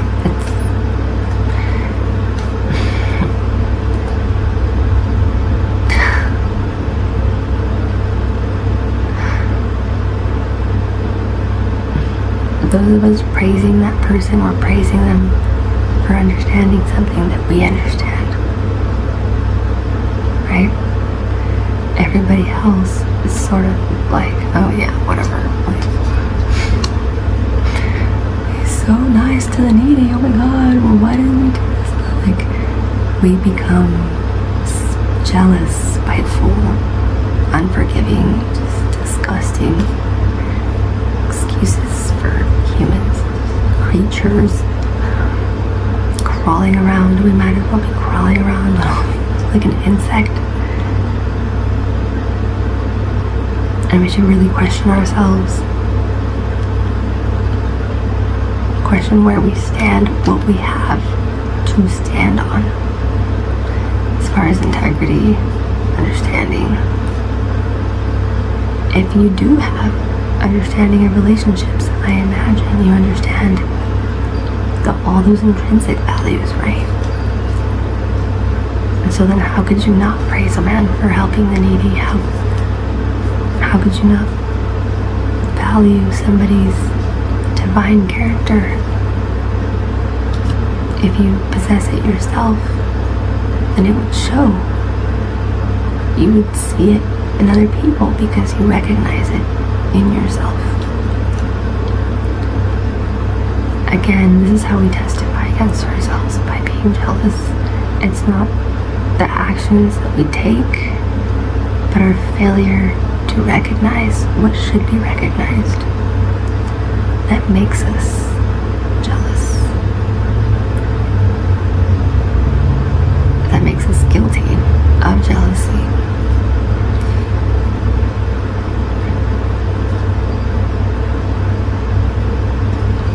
So the creation of the vessel, the desire to receive all that the light was offering, is the only true creation that has ever occurred. I love this one. Wow. Only true creation. Again, visually, I'm thinking about the seed that God planted. One seed. The only true creation that has ever occurred. Nothing else was ever fabricated from scratch. People love to hear that word, nothing else. Stop assuming. Remember how Paul told us in Corinthians not to go beyond what was written. That's important. It's our nature as humans to be creative because we have this divine characteristic of us, right? And we get excited about it. We want to create. We love to create. But let us think carefully about how we're creating in that the creation of our lives. We're not standing in the way of other people's. The single act of creation, one seed, occurred before the origin of the universe, right? So, people were confused about that too. When God created Adam and Eve, he put them in Eden. He put them in heaven. He gave them the benefit of the doubt. And later he found out they weren't ready to be in heaven. They were disobeying his laws. And that disobedience testified against them. Right? Because true power, all power comes from God. God is law. As Miss, what is her name? I'll have to add it to the description. The one that spoke to Oprah. Caroline Miss, she says it. She says it. I had never heard anyone say it before, hearing her say it, so mad respect to Miss Caroline.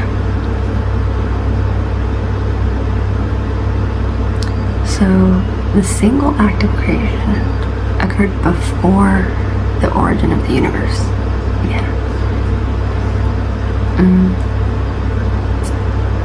Whether the story of Genesis is factual or not by anyone's version of what truth is, it doesn't matter, because it's telling us a story. It's helping us understand something.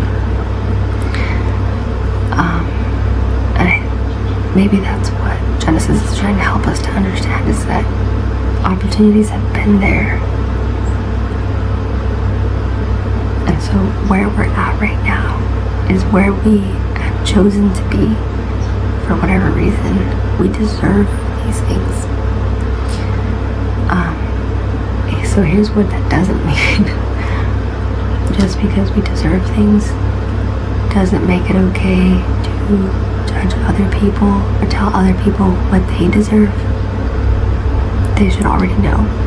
And if they don't, we should know ourselves and the law enough, the law of God, enough to know that distancing ourselves from those people is the best option available to us in that moment.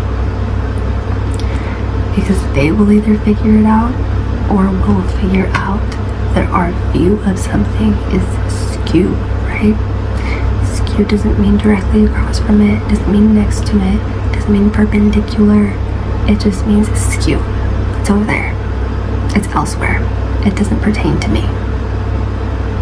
Somebody else's problem. That's what skew is. So order. So there's order.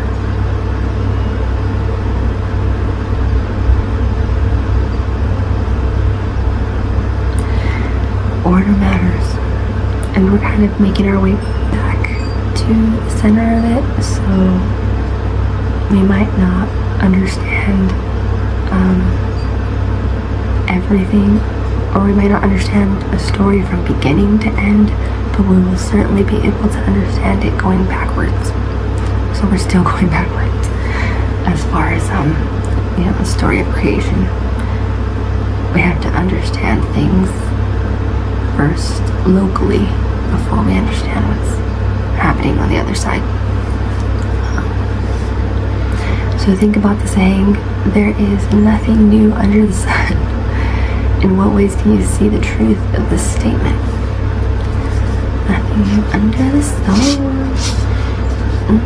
Yeah, I get that. Creation The single act of creation took place long ago, and we have continued to build on that creation to try to become perfect. And in our building efforts, we realized that not only are we already born perfect, but we can create a lot of hell out of perfection. That the opportunity for the opponent will always be there to tempt to guide us in a different direction. And so it's not really about what we're doing in our lives to keep ourselves pure, but maybe our focus needs to shift onto what is it we're not doing? Who is it we're failing to understand? What is it we're failing to listen to? What mistakes are we repeating? If I'm going to continue to lie to myself, it's going to be very difficult for me to do it, right? Because I'm going to have all of these memories tied, sort of choking me, so to speak, but tied to the idea of the first lie I told myself, which was anybody can love me, anybody can get along, anyone can learn to be happy with me. It's not the case. That's just not the case. They may tell me that that's the case. They may be in fear that that's not the case. And they may try to genuinely cover up the fact that that's not the case, but my better judgment tells me that that's absolutely the case.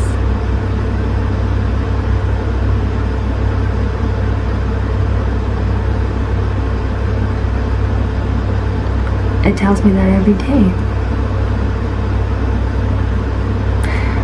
When my intention is very clear and my mind has been clear my whole life, and I'm unable to carry out that intention, and everyone around me is unable to help me carry it out, despite how much I might be willing to help them carry something out, that will continue to tell anybody that they shouldn't feel loved at all.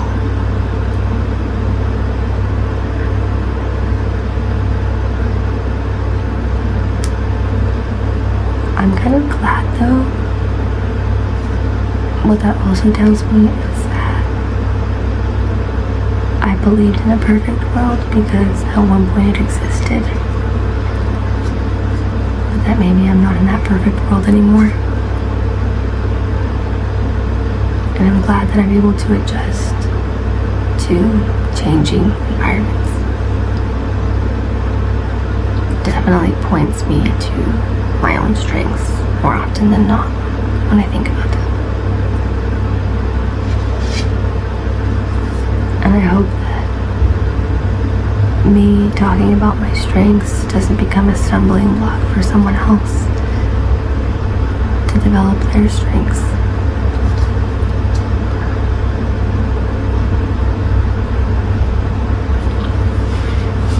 Whether those people are my type of people, my cup of tea or not,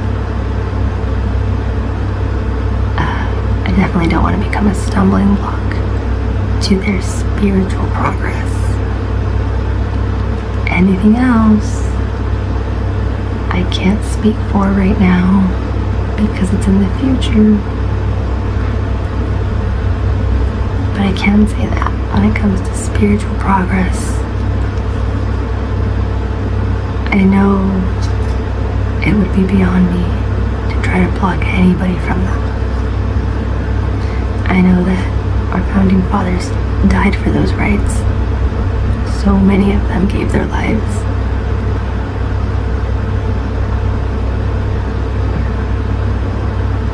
So I'll always continue to be grateful for those rights, even when I feel like I can't exercise them. I'd like to hope that all of us are grateful for those rights.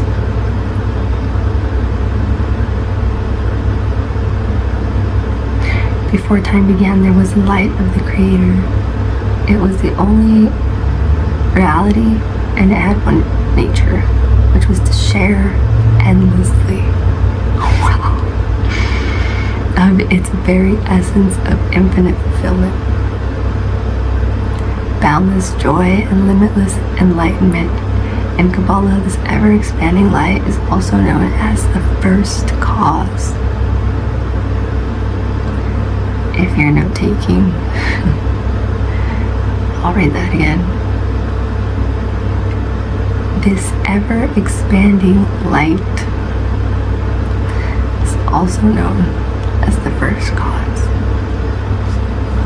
Ever-expanding. Do you recognize this sharing type of energy within yourself?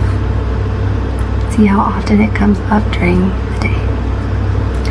Best example I can think of for that is like when people win the lottery and they get so excited. I mean, almost too excited.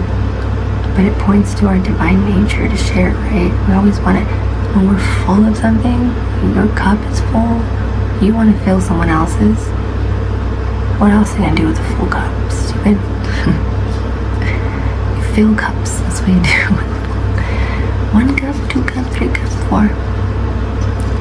All of the cups want to be full. To fill and be filled is all anybody can ask for.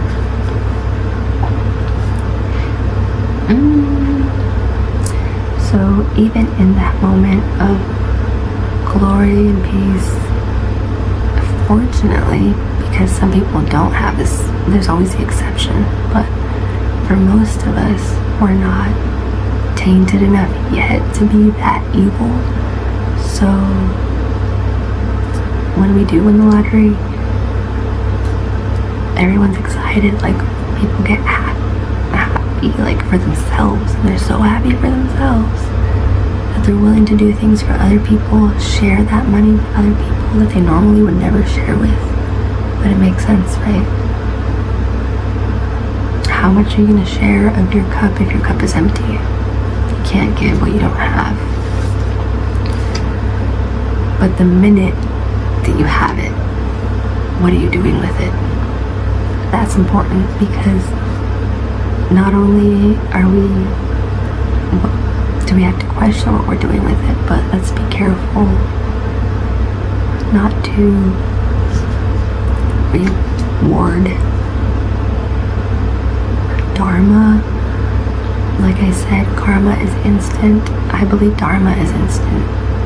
I believe the all-seeing God knows what he's doing when he's paying out inheritances to people.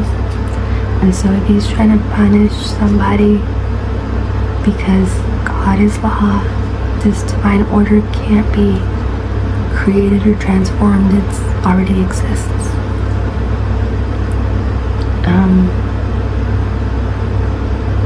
Then it would make sense that we shouldn't interfere with that. And so we can't give to people who aren't ready to receive things properly, because now we're creating more monsters for God to fix them. And here's the thing, these monsters will start getting attachments to you now, because, well, in their minds, you helped them once, why wouldn't you do it again? If you're not doing it again, it's because you must hate them now.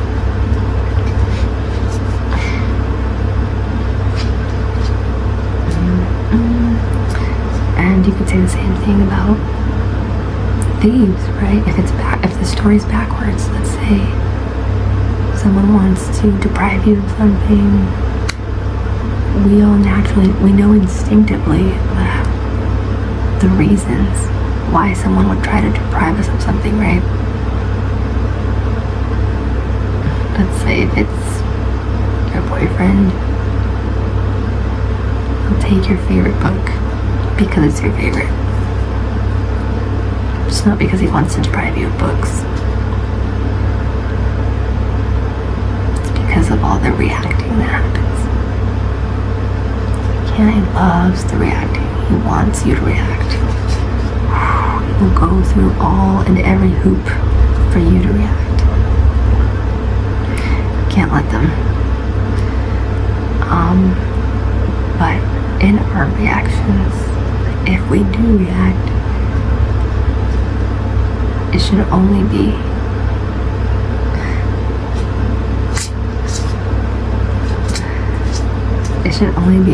an expression of our divine nature.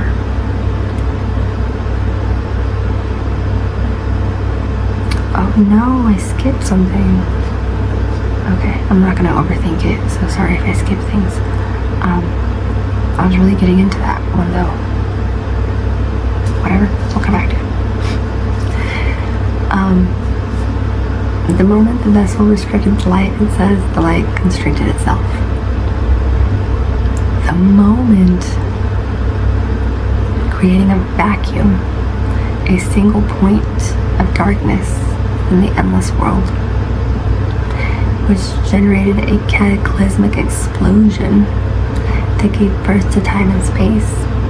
Scientists call it the Big Bang.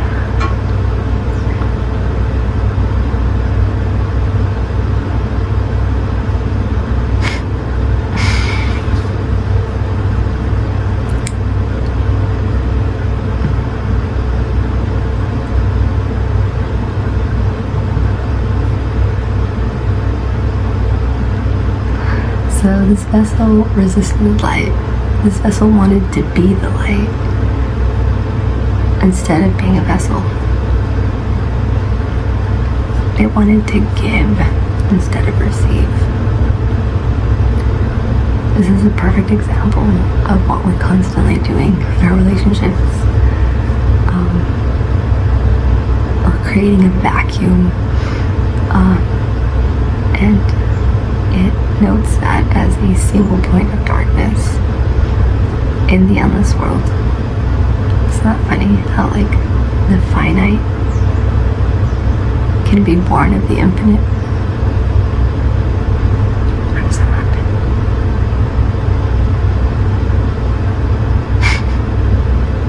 It has to be some type of analogy because it's not making a whole lot of sense to me.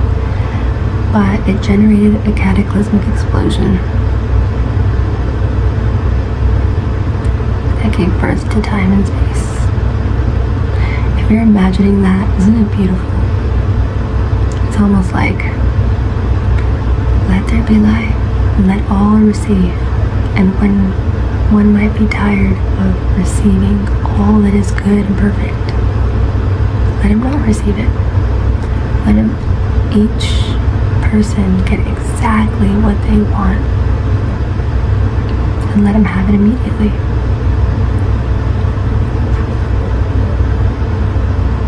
It was a big, huge bang, right? There it was, everything at once.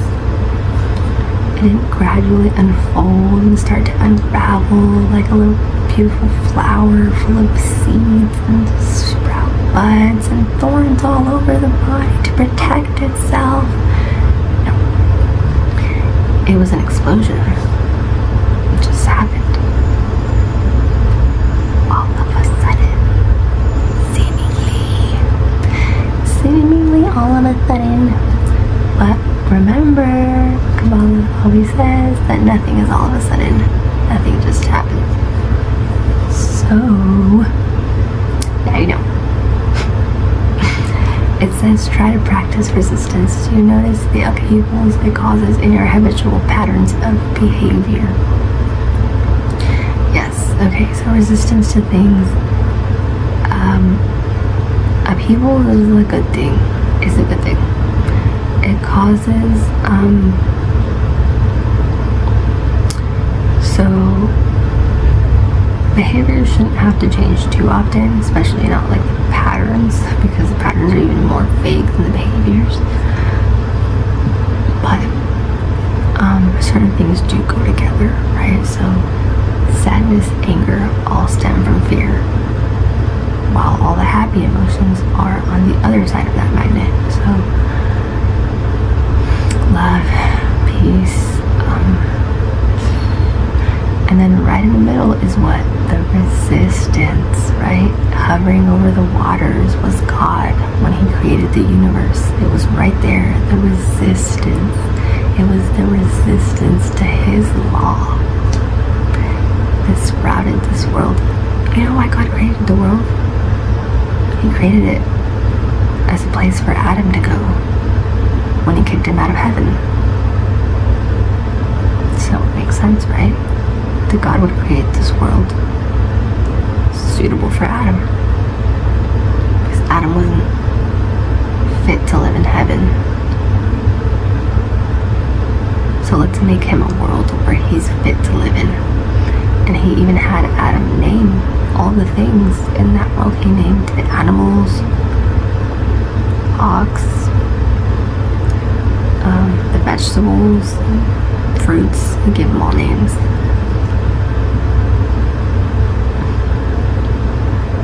And why did he give them names? Because only we have the power to name something. God can give us water, but if we choose to call it awa, it's our prerogative, right? Whether or not that obscures communication between two people, it's nobody's business but their own, right? So we must pay attention not only to the word of God, but his intention behind it. If we want to understand the things of God, we should start to understand that these things are of divine nature, and therefore by definition are unlike the things of this world. Otherwise we would already understand them. Otherwise we wouldn't already understand them, but we do. And so now we will continue to recognize them.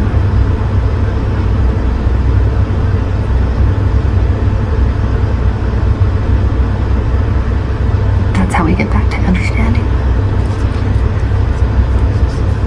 It's not by creating new things, it's by reinforcing what we already know we know. Try to practice resistance to notice upheavals. So my pattern of behavior became to isolate myself a lot more often than usual, because when everybody was going to college and separating themselves from their families, I was trying to do the opposite, because I had already separated myself and convinced myself that I didn't really want that I wanted my family. You know, I convinced myself that my family was perfectly functional. I know, I'm so adorable. Interesting though, this card. When we shut down our reactions, all space vanishes. Wow. So pay attention though, it's not saying when we shut down, it's when we shut down our reactions, not our understanding. All space vanishes and we achieve unity with the light in that moment. The opponent is rendered homeless. As we strengthen our consciousness with the light and with the wisdom and technology of Kabbalah, our ultimate destiny will be total control over space, time, and matter, it says.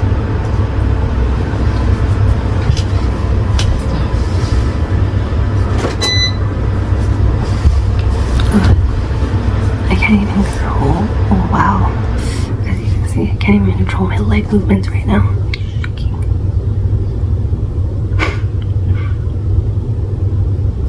time, matter, and space be a nice thing to have control over. So this is our ultimate destiny. Do you think control over space-time is possible? What makes you doubt that you can do this?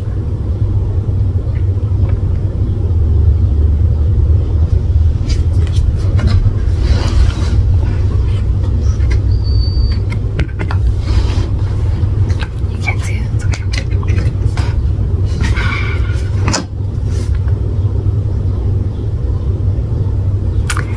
Patterns of behavior was such a good one. I'm getting it through 2.5 hours. If I need to cut this off early.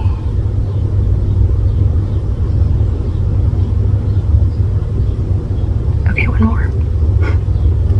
Looking at the big picture, it seems that only a few great minds in every generation, such as Einstein, Newton, Mozart, Moses, Muhammad, Jesus, and Abraham, were able to connect to the 99% to uncover wisdom that drastically altered the destiny of humanity.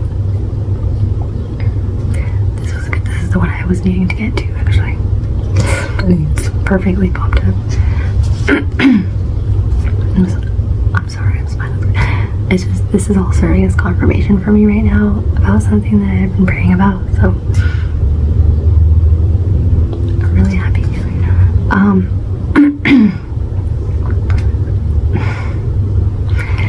Make a list of people whom you think are connected to the 99%, such as great writers, poets, and artists who drew forth beauty, wisdom, and truth.